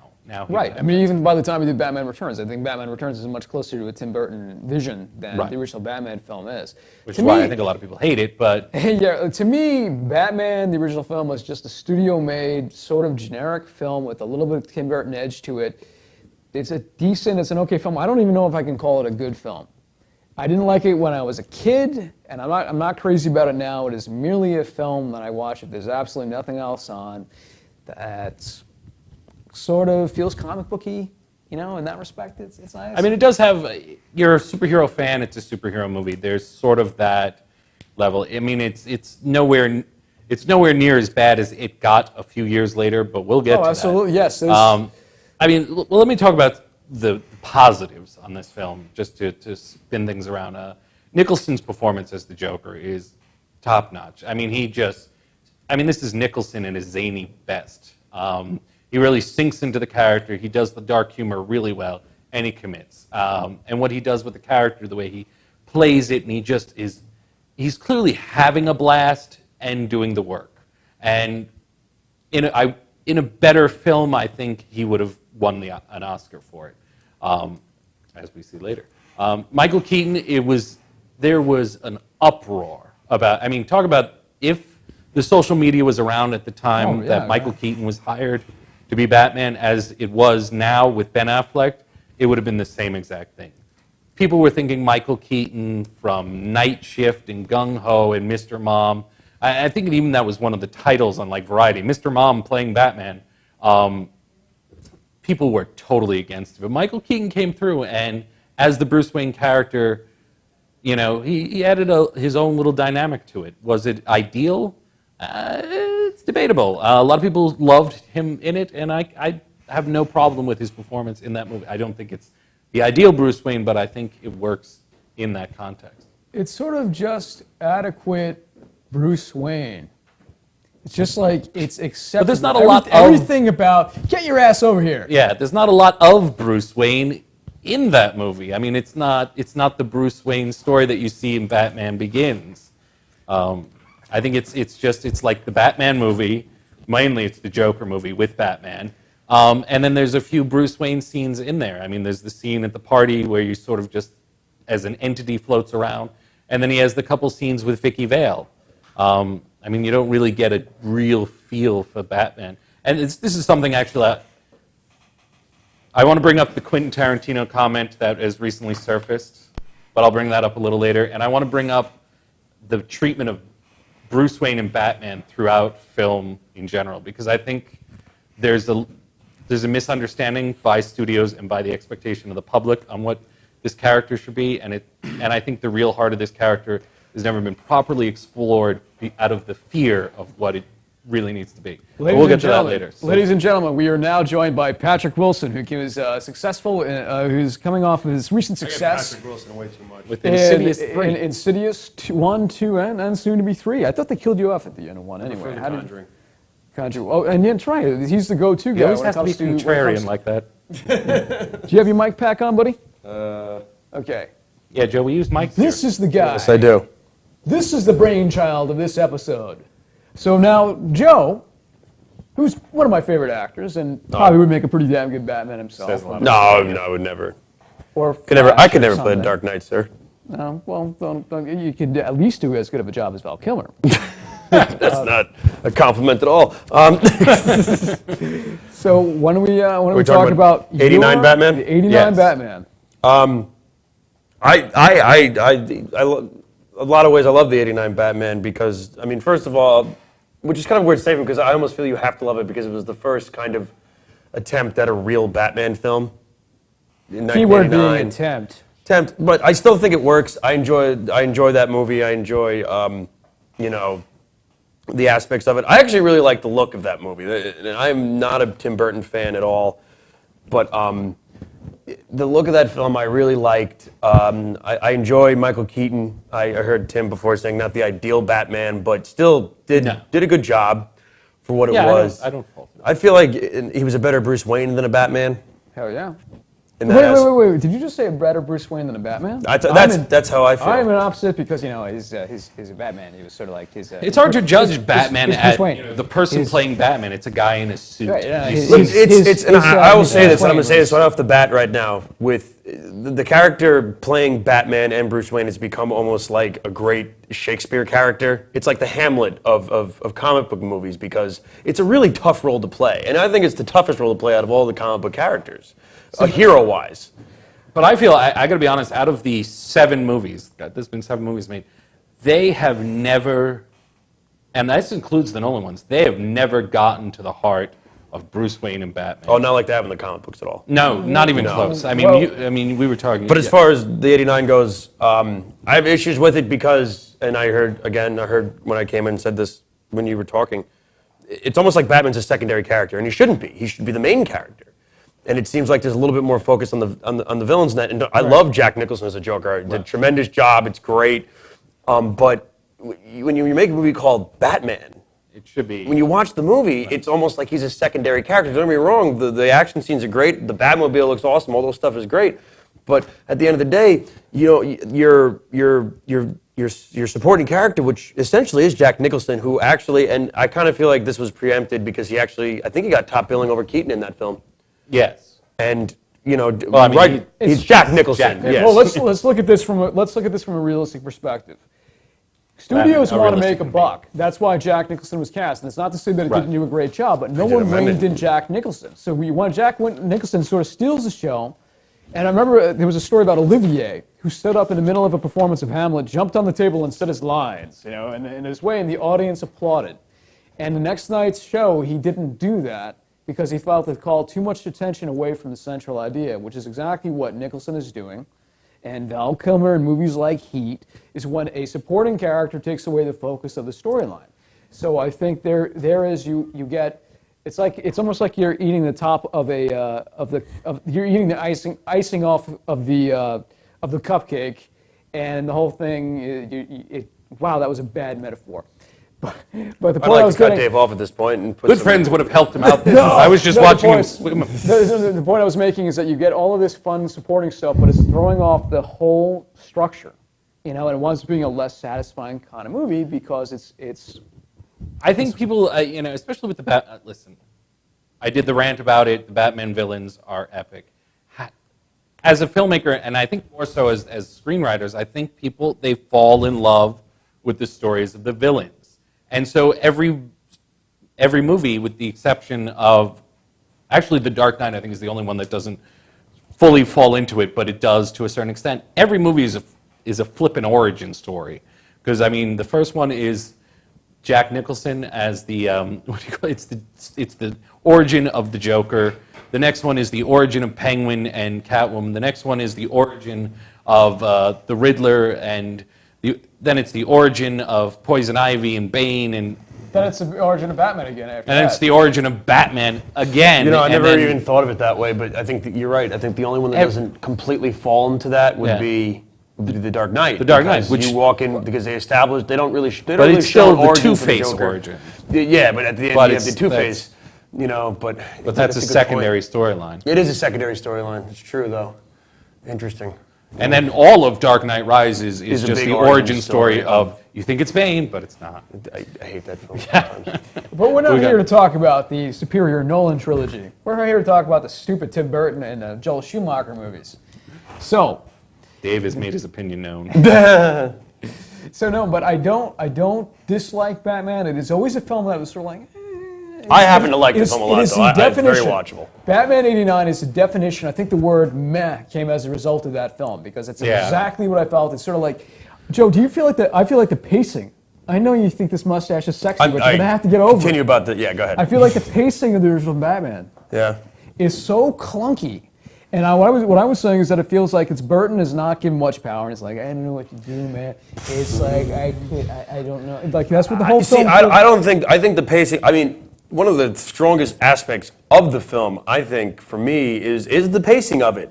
And I'm not saying you're wrong for thinking that it's off. I can understand why other people would. Scene for scene, I mean, it's like almost like an editing thing where it's like the way it transitions, like, but there's this. It's dead not a space. smooth build. No, it's not a smooth build. Yeah. That's really what I'm referring to. I mean, maybe from a story standpoint. Yeah, You know, I think the film was being rewritten as they were filming it. Yeah, I know. There's a whole scene. It they doesn't didn't seem film. story-wise. This particular Batman movie doesn't seem fat, as a lot of other Batman movies seem like they're cramming so much in. That became a problem later on. Yeah. Yeah, it becomes a huge problem. This is one of the only films that centrals around one villain too. It's the one good guy, the one bad guy, and then the stuff that sort of centers around them. Could you have made this movie better? Absolutely. Is this a bad movie? No. Far from it. Love it. I mean, just the Nicholson performance alone makes it watchable. I like this movie. It's not one of the ones in my top 50, I'll admit that.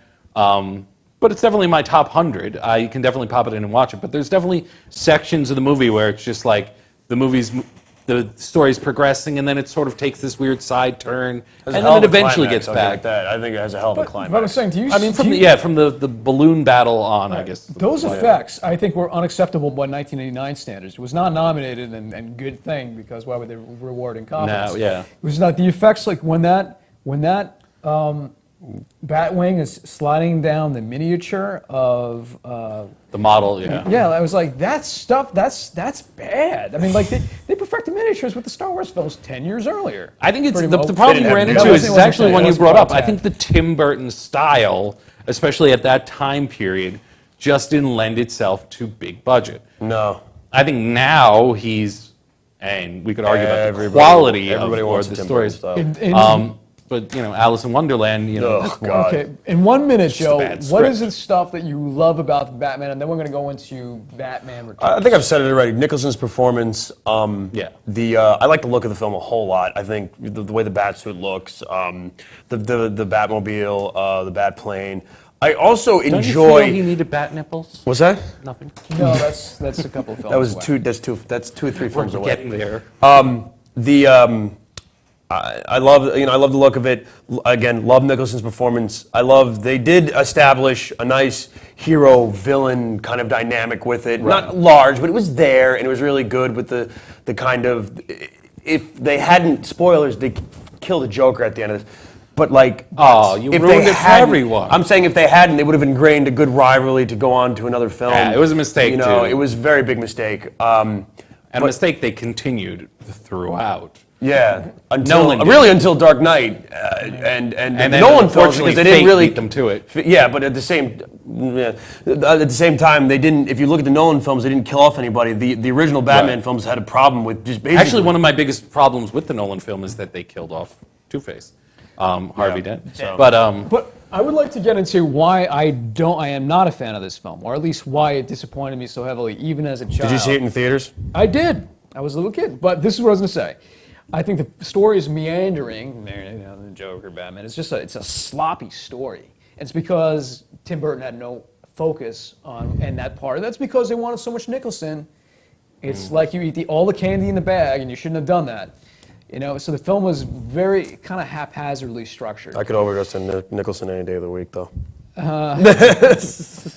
Big bag of Nicholson. There's the effects I don't think are effective. I don't like the pacing. I don't buy the reality of it. I think that's what Batman Begins did right. It's the first time that I got the logic of it, even if the dialogue was a little clunky sometimes. But the logic, why he's doing this, how he can do this, I never got how Batman can do it. It is a complete.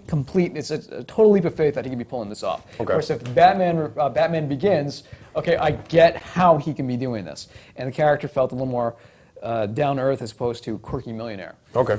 So that's my feeling of it, and I would like to, because it is 11:26. It is film. time. Matt in control room.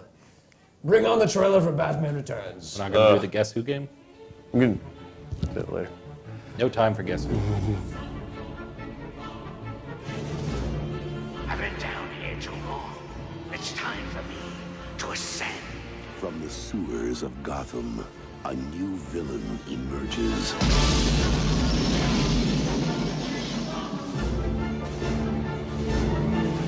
You didn't invite me, so I crashed! From the rooftops of Gotham, the perfect enemy comes to life. I am Catwoman. Hear me roar. Yeah.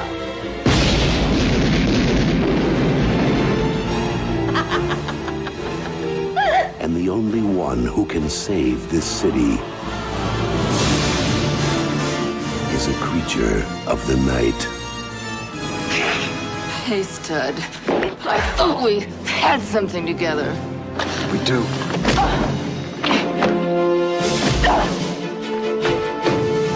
While she craves a romance she can sink her claws into, You're catnip to a girl like me. he plots a foul reign of destruction. My dear penguins, thanks to Batman, the time has come to punish all of Gotham!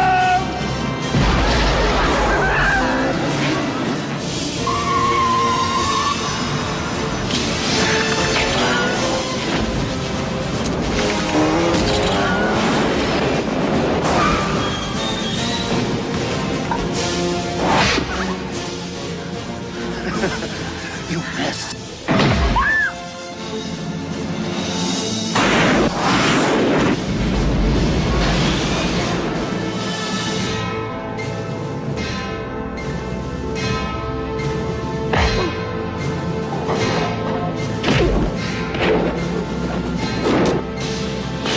Above Gotham looms its greatest hero.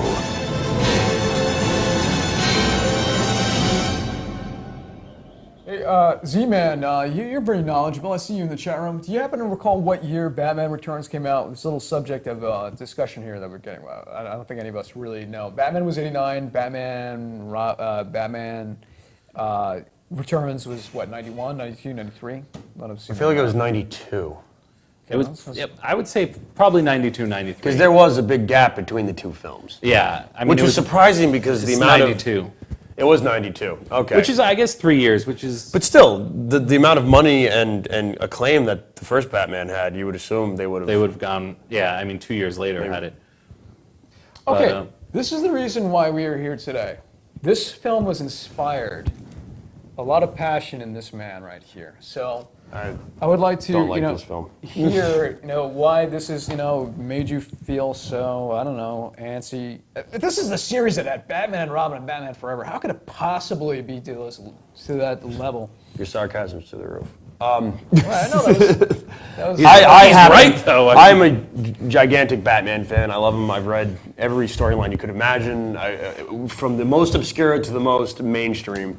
And I've seen every film at great length and everything. And in the last 3 years, I've realized that my least favorite film is Batman Returns. I have so many issues with it. It's just, it's not, I just, it is in no, I've wrote like 6 pages of notes in preparing for this, just to get everything down in case I missed anything. But Oh, Joe, the show's over. It's 11:30. Good night, everybody. Well, see you guys next week. But it's not. Basically, what I can say this, in my opinion, Batman Returns is the worst of the Batman films, just because it literally it is a Batman film in name only. It has nothing to do with the character or where this thing came from. Tim Burton basically, to me, he just stood up and pissed all over the mythology of Batman, more so than Joel Schumacher did. Don't get me wrong, I hate Batman and Robin, but just Batman Returns, it seems like a Tim Burton movie, and he says, well, I made this weird world, let me just drop Batman in there. It's not a good film. Oh my God, like I have so many issues with it. It actually makes me completely insane. You open with the Penguin origin story. Before you got into that, what? I'm saying that I know you were getting into it, but you are now a hybrid of Joe Winchell and Woody Allen. So continue along. It angers me. You open the film with this Penguin origin story, which, fun fact, that's Pee Wee Herman as Penguin's father. But like, he'd first go by Paul Rubens. Paul Rubens.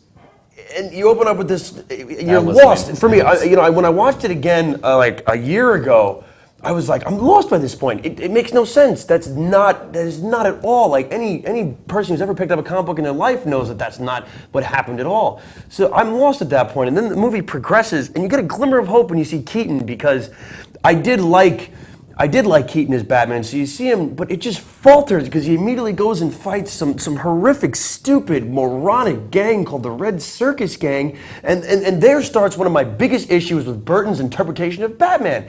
He's a murderer. He murders people. He gleefully murders people, and he has no problem with it whatsoever. He lights somebody on fire with the exhaust of the Batmobile, and this is not an accident because later on, what does he do? He takes a bomb, shoves it down somebody's pants, and he throws him down a sewer hole, and he smiles. What is that? That has nothing to do with the Batman mythos, who he is. It's ridiculous. It's stupid. It's completely not in the vein of the character. Has Batman killed people? Yes. Has he willingly killed people? Not at all. After he throws that guy down the sewer hole, he smiles. What the hell is that? You can't sit there and say that even remotely reflects the character at all. And then the movie progresses even further into abysmal when you meet the Penguin, who for some reason comes out of the sewer with some botched form of heroism, saves a baby, and like, this guy should run for mayor. In like 2 days this happens. That's ridiculous. It's goddamn ridiculous. In this day and age, that is far from ridiculous. Yeah, but I'm talking about a reality TV show. Have you ever watched the news? I mean, but it's just so. That moment is ahead of its time in filmmaking. But in the world, anyone want to bring up the clip of the mayor of Newark saving the woman from the burning building? He was already mayor at that point. He's a senator now, people. He was already mayor at that point, though. Now he's a senator. No one ever came from the sewers, realistically. And then it's a movie about a guy who dresses as a bat. But don't throw that realistically thing at me. I will.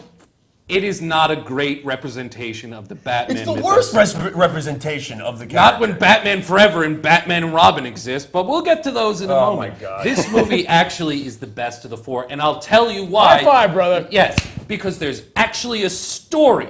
Something amazing to filmmakers. Really? A story. There's a story? And there's a passion, and the actors actually care about what they're doing. They're not doing two-dimensional depictions like in Batman Forever and Batman and Robin. There's actually something going on there. The biggest mistake Tim Burton made in the first film is that he let too much influence get in on him from the outside. This is That's definitely where the much mistake more. in this movie, at least he took the chance to make the movie he felt. He didn't care for the Penguin character, so he took his own approach on it. I don't agree with it. It didn't feel right for the character. So then walk away from but the at film. least it's a rounded out. You're going to walk away from a huge budgeted film like that, especially at that point in his career? At that point in his career, he had already reached mainstream success. The first Batman film was extremely successful. I think, didn't Beetlejuice come out? Edward Scissorhands? Yes, those were successful movies. They were not in the realm of Batman success. But you're telling me that if he had walked away from Batman Returns, he would not have whatever you want to call his career. Tim Burton was a successful director, and he's had a lot of really good films in his set. He could absolutely still have a career if he had walked away from Batman Returns. The fact is, I don't ever think Tim Burton was the right guy to direct either Batman I film. agree with that wholeheartedly. But what I like about Batman Returns is the fact that there's at least a story there. There's characters. There's a central villain, and there's other villains that play into it. Catwoman Who's is the this sort of central villain? Max Christopher Shrek? Walken, Max Shrek. Oh, All right, my he's God. not a Batman Oh. villain, but I'd like to get back into the rest of this pile of garbage that people call a Batman film. Why? I have to open up to the camera. Hold on. Why the hell is Max Shrek even a character in this film? I mean, he serves no other. He doesn't serve any purpose in this film except a nod to Nosferatu, which was clearly the working of Tim Burton. You can't tell me that that character was a complete Tim Burton concoction, and it makes no sense why he's in the film. What storyline did he have? What? Oh, Bruce, I want to build a power plant. Well, I'm opposed to that. That's it. That's the extent of that. he's building a power plant to siphon off the power. He's performing a major supervillain activity. They and never then expand on it. manipulating the Penguin so that he can gain someone into the power who can actually vote through all of his things. It's called listening to the dialogue. I listen to the dialogue, but they never expand on that. They never expand The on that whole at all. movie expands Oh my on God, that. you And gotta as be soon as the kidding me. Penguin gets turned, he tosses Well, him out the isn't- window. isn't that just- And that's when the Penguin comes back for revenge. That's such a compelling storyline, right? Isn't that such a compelling Wait storyline? a about it? second. Dave Campfield, host of Nerdgasm, has to. Out of control, mega billionaire, super corporation trying to siphon off power from themselves so they can sell it back. Oh my God, this would never make sense in the real world. Corporations are our friends. At the time, did it make sense? Made perfect sense to me. It's a freaking Batman movie, for the love of God. It's a good, I think it's satirical. I think satirical of what? Of He society. just wanted to do whatever he wanted. People always. Wait. And I've Don't you heard think this it's 1,000 times. No, I've heard this 1,000 damn times. Everybody's like, well, the studio made him go this way. The studio went that way. I still say he could have walked away. But you know what he decided to do? He decided to just. And Tim Burton is a man who's quoted of saying, I would have never read a comic book in my life. That is atrocious. It is atrocious that he would say that. And we all agreed. But are we talking about comic books or are we talking about the Holocaust? Because the level of passion is pretty much up there that way. It's not a Batman film. I argue anybody to say that it's an actual Batman film. Please. Well, Batman is in it. Is it a Batman film, though? That's my question. Do you think it's actually a Batman film? Yes. How? I'll tell you what, How is it a Batman? because he's wearing a Batman suit. No, his name's don't do Michael that Keaton. thing where you try to make a joke. You fail at it every time. It's true. No, just because you're not as funny as me doesn't mean that I fail. I'm not Okay, funny. there are I'm blunt. things in Batman Returns that are not even in the Nolan movies. He does detective work. I will give you that. He I will actually give you that. tricks the Penguin in a clever sort of way.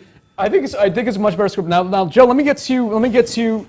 I challenge that. Let me get to my feelings on the film. I'm not a purist. Your issues with the film largely come from It's the because fact- I'm a purist. because I you're will a admit purist. that And you brought up something interesting. you're always gonna be You disappointed. brought up something interesting that he kills with like a sort of a more of a He sadistic does. quality. Which is a big- I think that's probably a big mistake for the character. Game point Winchell. But at the same time, what I'm looking at feels like a hybrid of Tim Burton and Frank Miller. And I think it's a very well-paced film. In terms of the way it moves so much more smoothly. I think it's too convoluted. But it might be, the story is convoluted, but it moves, the way the story unfolds, it's a much more comfortable Tim Burton doing what Tim Burton does, and you either like that or you don't. And I like it visually better. I like this. Visually? I like looks like Gotham City's in a shoebox. No, but the statues, the art, it was a different, Anton first committed suicide. And they went to another director. I'm supposed to feel bad about that at this point? No, that was the director. That was the production designer on Batman '89. They got somebody else in place of Anton first, and forgetting his name. Gotham does look very small. That's another thing. It all looks like it's all that's. And I'm surprised I didn't see Wayne Manor behind the department store that Catwoman blows up. I like the serious, visuals. no, but Wayne Manor also looks like the most evil Gotham It does. castle. It always has. The art choices in it, and I will certainly throw this out. The final Penguins invading the city is just flipping ridiculous. If I can agree, I'm glad we can agree on this because that's the just- whole potential kidnapping and murder of children was not appealing at all to me. It felt completely out of place, and it didn't. I mean, I think if they had committed That's where there was no commitment. If But they that's committed what to the idea where he actually gets all the children, and you actually ever felt for a moment that there might have been danger there, would have probably helped greatly the movie. Yeah. I mean, I'm certainly not saying that this movie is anywhere above a 6 on our scale. But I certainly don't think it is at the bottom. I think there's a lot of people who hate this movie for Tim Burton reasons, and there's a lot of people that just hate Tim Burton these days. I will agree with Tim on this. He said it before, and I did so angry I just steamrolled over. But one of the redeeming facts of the film, I got everything I needed to say. One of the redeeming facts of the film for me is, number one, the performances.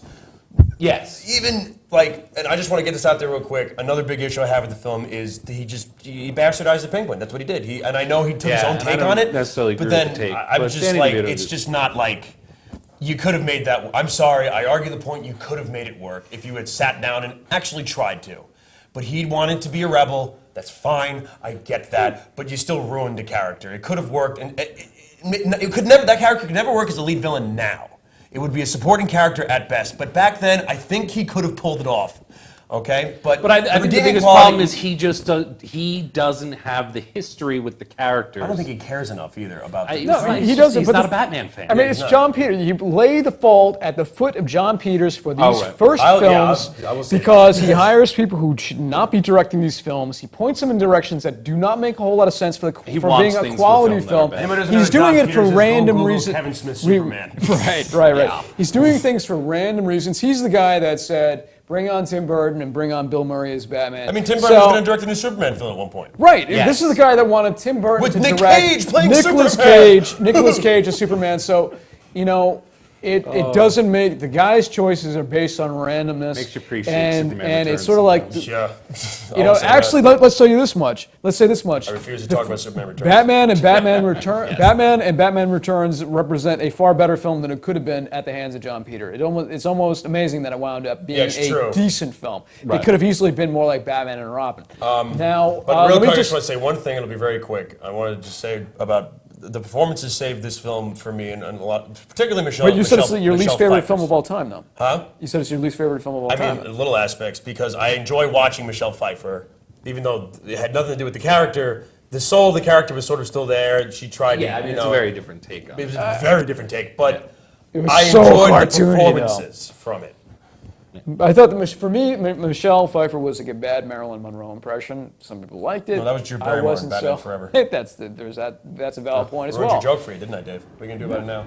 No. Well, so hey, are you putting on the Batman Forever trip? Looks like we're moving on. Okay. All right. No, we're not moving on yet. But I was going to say that one thing that I really, really like about Batman Returns is the score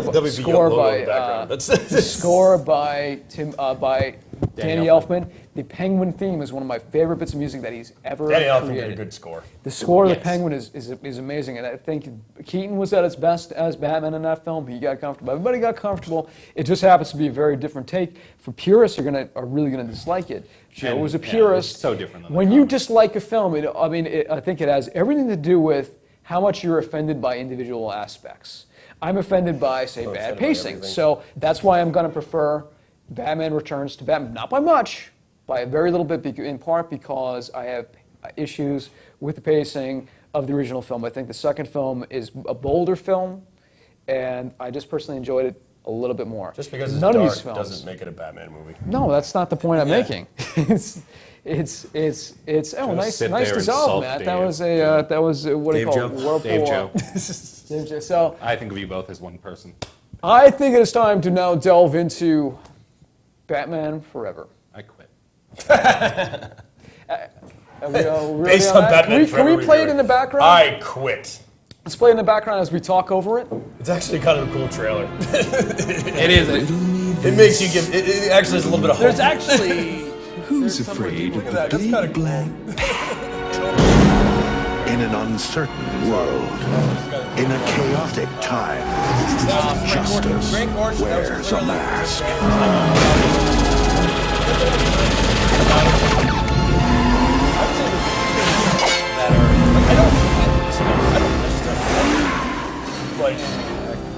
Again, at least it feels. My point is, at least it feels somewhat like a Batman film. Like the origins of the villains are right. That is true. The origins are a little closer. It's closer to it. Never mind Val Kilmer's acting. Just never Val mind. Kilmer just Don't doesn't seem interested in being in this movie. Right, and Jim Carrey, Joel Schumacher said when he was directing this film that the worst thing that he can do is like limit an actor. So when an actor wants to go with something, Joel Schumacher just lets him go. And that's why Jim Carrey acts like this in this film, and it's pretty awful. It's Frank Gorshin. No, but Frank Gorshin was much more real than Jim Carrey. This is probably the worst Jim Carrey performance I've ever seen. Wait, This is the worst Jim Carrey This is the worst Jim Carrey performance you've ever seen? Yeah. I love Jim Carrey, and I can top this. No, I'm saying that Jim Carrey, I mean, he can do such great work. Yes, he can. I And agree. But this is the worst he's done? This is the worst performance that I've seen. I don't get it.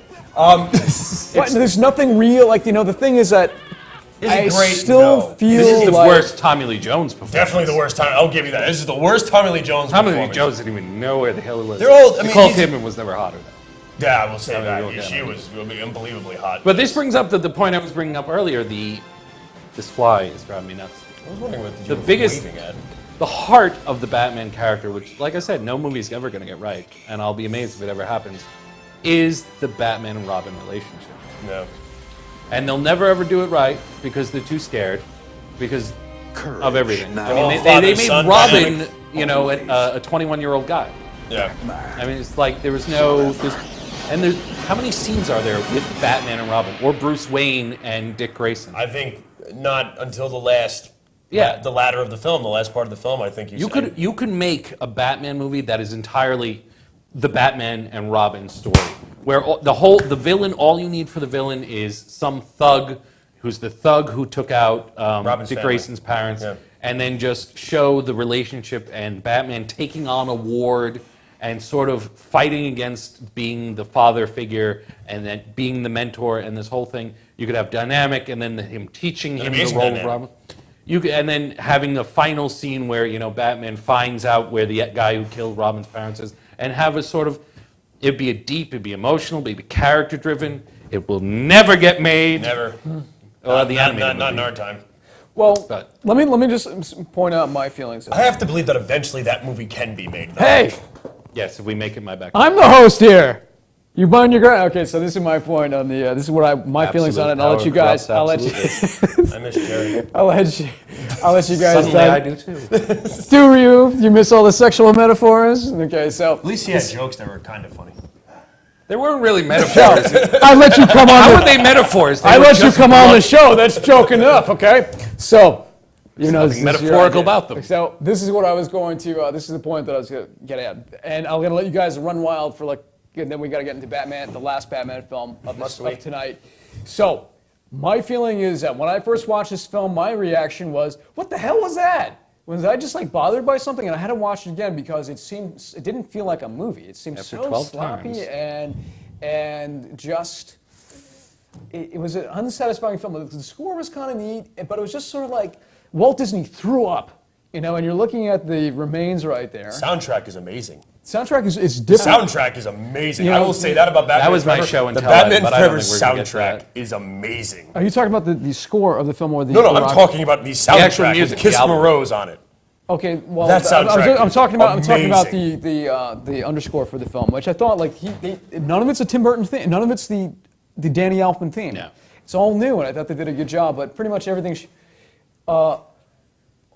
Can we just play Kiss from a Rose around us while we? That'd be great. So, it Ladies was and gentlemen, in studio we have Seal. When I first heard that Joel Schumacher was directing this film, I'm like, awesome, director Falling Down. This is going to be a really good film. And then I saw it, and I didn't know what he was going for. He's sort of going for some hybrid of Tim Burton and was he going the for? original What? and the original show. Who hired Joel Schumacher? Where did that come from? But Joel I mean, Schumacher has a really impressive No, resume. he does, up but until for Batman, I wouldn't. I don't know. for Falling Down, when you hired the director Falling Down, to direct. If the you think Batman about film? Falling No. Down, No? yeah. No, I wouldn't. Because that's a different kind of movie than making a Batman film. But close enough. I mean, But it's in the same. But you're asking somebody like Joe Schumacher. But why would you hire Christopher Nolan to direct a Batman film? Based on his previous work, what would make? I'll tell you why you hire Christopher Nolan to do a Batman film. Because Christopher Nolan has a tremendous rapport for working within the realms of his But script. up until Batman Begins, what was his films that you're like, well, clearly, I mean, he had Memento, right? He had Memento. Was that the only one? I thought Prestige came out after he, Batman Begins. Insomnia, Memento, and that little film following. Yeah, the following. Yeah. So none of those movies are like, well, clearly that's our Batman director. I think, whereas Joel Schumacher had a huge list of films. Yeah, I think it seemed better on the page. It really seemed better on the page. Do you think Joel Schumacher got into an argument with the studio, or do you think it was more like, I want to do this? I think he just had some kind of affinity for the show, and that was like his take on the original show, and it winds up, being what it is. And at the time, it was well received, though, wasn't it? Oh, it was the most successful fan-wise, not critic-wise. Yeah, it was well received. I mean, it was the biggest. Because you were playing 12-year-old kids, essentially, right? Yeah. It was successful in the same way Phantom Menace was. Well, but I think now it's time to move into. Let's get into the bat nipples pinnacle of the Batman franchise. Let's go into the Batman and Robin trailer. We're going to play it in the background as we talk over it and talk about how wonderful it is. As I vomit on my shoes. Why your shoes? I'll vomit on your shoes. I didn't want to ruin your nice shirt. You have to push the chair back in order to vomit on your shoes there, man. This movie was rated PG-13. You know. Yes, There's a for all the storm bat coming. nudity with all the bat naughtiness. Once again. Oh, wait. Terrible already.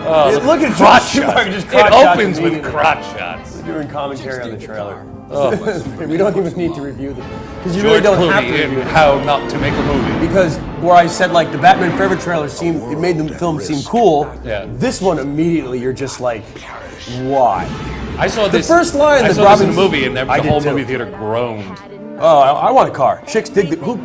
It's not. This is why Superman It's also the works slow. delivery. Also, because he can move planets. Oh God. That's But funny again, it's weird because as much issues as I have with this film, it's like I have slightly less issues with this than I still think it's bad. I slightly with Batman Returns because at least they got the origins right. At the very least, they did that. Mr. Joe, you Freeze- cannot say that. Yes, I can. I cannot prevent those words from being said.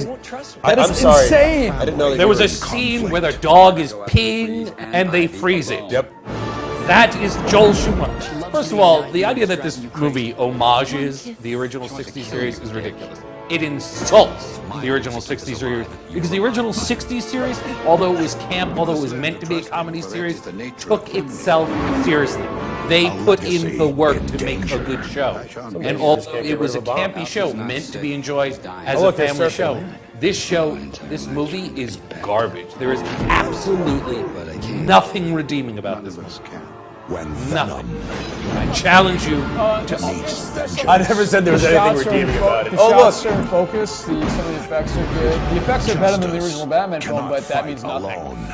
I don't really like. The city has statues with highways wrapped around them. Yes, that is ridiculous. This uber colorful. And when they're driving the Batmobile, no one else on the road. Ever, yes. I was going to say Never that as anyone well. else on the- There's never anybody else on the road. I will say that you look at the two Burton films, there's cars on the road. There are cars on the road and he's swimming around them. Nolan films, cars on the road. This film, it's just, no one drives at 10 o'clock. There isn't even really anyone else in this city. And as Joe will attest to, there in a city, there are a lot of cars. And you know what I will say this? On the flip side of what I said about the Batman Returns set, how it seemed very small, this seems like it seems like Mega City from Judge Dredd. It's just gigantic, and there's nobody around. Actually, that could have saved this movie if Judge Dredd popped in at any point. And even the Stallone Judge Dredd, I would have been like, came in and busted Mr. It literally Freeze. is this. It just seemed like Joel Schumacher was like, well, this literally seemed like somebody says, well, I want to do this. He put nipples on the bat suit. He made Arnold Schwarzenegger Mr. Freeze. He froze a dog. I love Uma Thurman. I love Uma Thurman. No. Just no. That's all I can say about it. It's just, it didn't make any sense. And it just became ridiculous. As a child, a 12-year-old kid, this was amazing to me. When I grow up, it's garbage. By the time you're 13, you're like, wow, this one. I walked out of the theater being like, this is the worst movie ever. By the time I was 13, I had picked up a comic book or two, and I said, I literally flipped through it, and I was like, wait a minute. This is not anything. Damn you, Joel Schumacher. Joel Schumacher. That sounds like Silly Sally Shally Schuster. But it's kind of like, I even read somewhere that the studio was surprised at what he did with it. And You know, I'm not using this as a negative aspect. He threw an abortion into their VCR. Yeah, because one of the issues they had with it is they said, and this is in writing, they said the movie seems very homoerotic. And that's fine. I have no issues with that. You know, if he committed to that, exactly. It probably would have been a very But they said it seemed kind of homoerotic, and I just kind of wanted to go to the studio and be like, listen, that's fine. I have no problems with that. But have you exactly. But how did you not have you as seen long as the script is as long as the script is good, exactly. But if they were worried about that, did no one see Lost Boys? I love Lost Boys, but come on. Wow. He was like, do this. It's a great film. But how did you not see that coming? If you're worried about that as a studio, and you're going to say that, you know, it's fine. I just remember... If they had committed to it, though, Tim, that would have been the best movie of all time. It would have been fantastic. There was a period... That's bold as hell. I'm all for it. I think from like 89 until like 2000, I think the magic sort of went out of big blockbusters. You know, like the magic went out of comic book films. This was the last comic book film to be made for a long time. But oh, yeah. The point, the great for almost 10 years, right? The great point that I was getting at was that, I mean, we had films like Raiders of the Lost Ark and Star Wars films and a lot of the Star Trek films, which were really, really great examples of Hollywood filmmaking. Yeah, the late 90s were not known for the Not even blockbusters. late. Not even late. It took a long time for it to There's a lot of magic to sleepers in sort the of come 90s. back. Yeah. Magic to sort of come back. Titanic, really. Yeah. You know, it was 97, right? Same year as this. This was 97? This is the same wow, year. closing out the 90s with a bang. Do you remember Akiva Goldsmith, the writer of Batman and Robin screenplay, when he accepted his award for the Beautiful Mind? He got an award for this? No. Yeah, you want to know. Wait. This is what happens when you talk over me. So when he was accepting the award when he was accepting the Oscar for A Beautiful Mind, he said, just think that I am the guy who wrote Batman and Robin, and I am holding an Oscar. That was clearly a paycheck. Yeah, I mean, a lot of these kinds of films, I mean, the great Hollywood films are when it transcends above being a paycheck. And this, for a lot of people involved, it was a paycheck, and that's why they're so lackluster. You either, you know, if you don't have love for the material, you know, it's going to show. Indiana Jones 4, Spielberg stopped caring. This film, almost everybody but Joel Schumacher stopped caring. You know, and you wind up with what you wind up with. It's just like people trying to, you know, make a check and pay off that overly expensive house they bought on the basis of their stardom. I mean, for me, I can say this, and this goes for probably from Batman Returns till Batman and Robin for these. And I'll include the last two Superman films in there as well and everything. When you make a comic book film, the amazing thing about it is it's a comic book film. You have source material. You're not writing a script from scratch. You just aren't. I'm sorry. No way you look at it. You're not writing a script from scratch. You have characters established. You have heroes, villains. You have supporting characters and everything. Libraries of You have stories. libraries of it. Yeah. And yet, for so long, they just denied it. And I will throw Tim Burton in there because I believe that he could have, if he had just decided to say, let me pick up a comic book, maybe see where I can go with this Penguin character, it would have been different. It boggles my mind. Matt in Control Room, now that as the show is closing, I would like to get to our Guess Who, the segment in the show in which you guess the identity of an actor, possibly tied into the films that we've been talking about. So if we could throw that up on screen, I would like, you know, whoever's here, whose arm was that? Okay, whoever's in the chat room and you guys at the table, can you tell me who this actor is in this 1950s obviously George Clooney. He kind of looks like George Clooney. I mean, George Clooney has been around for decades. Brandon, is that Fred Wynn? Okay, guys, think of the movies. Think of all four movies. I forget the actor's name, but I know what he played in the movies. Who did he play? Oh, I'm allowed to say it was Commissioner Gordon. That's right. Let's throw it up there. Let's throw the reveal. Oh my God! I can't really. He's been a character actor forever. That's Pat Hingle. Pat Hingle. Yeah. I didn't know his name. I'm bad. The least we never even talked about that. Least effective Commissioner Gordon in the history of Batman films. Never helped him out. He was just like, nothing. Batman comes in and says, "What's going on?" They're over there. End of scene. Yeah, he did not really get. That was not the pinnacle of his career. Let's put it that way. It should have been though. Absolutely. Like, again, a fault of the writing, something they missed out on by Absolutely not picking up a comic book and just reading into that relationship. Something that Nolan capitalized on. The actor who played, I forget his name, Alfred though, is actually pretty good. That's right. I do love. They don't. If I can say anything about all the first four Batman films, Alfred was awesome. Okay, so let's sum it up now. Like now we have hit the end of the close, ladies and gentlemen. This has been the most impassioned hour.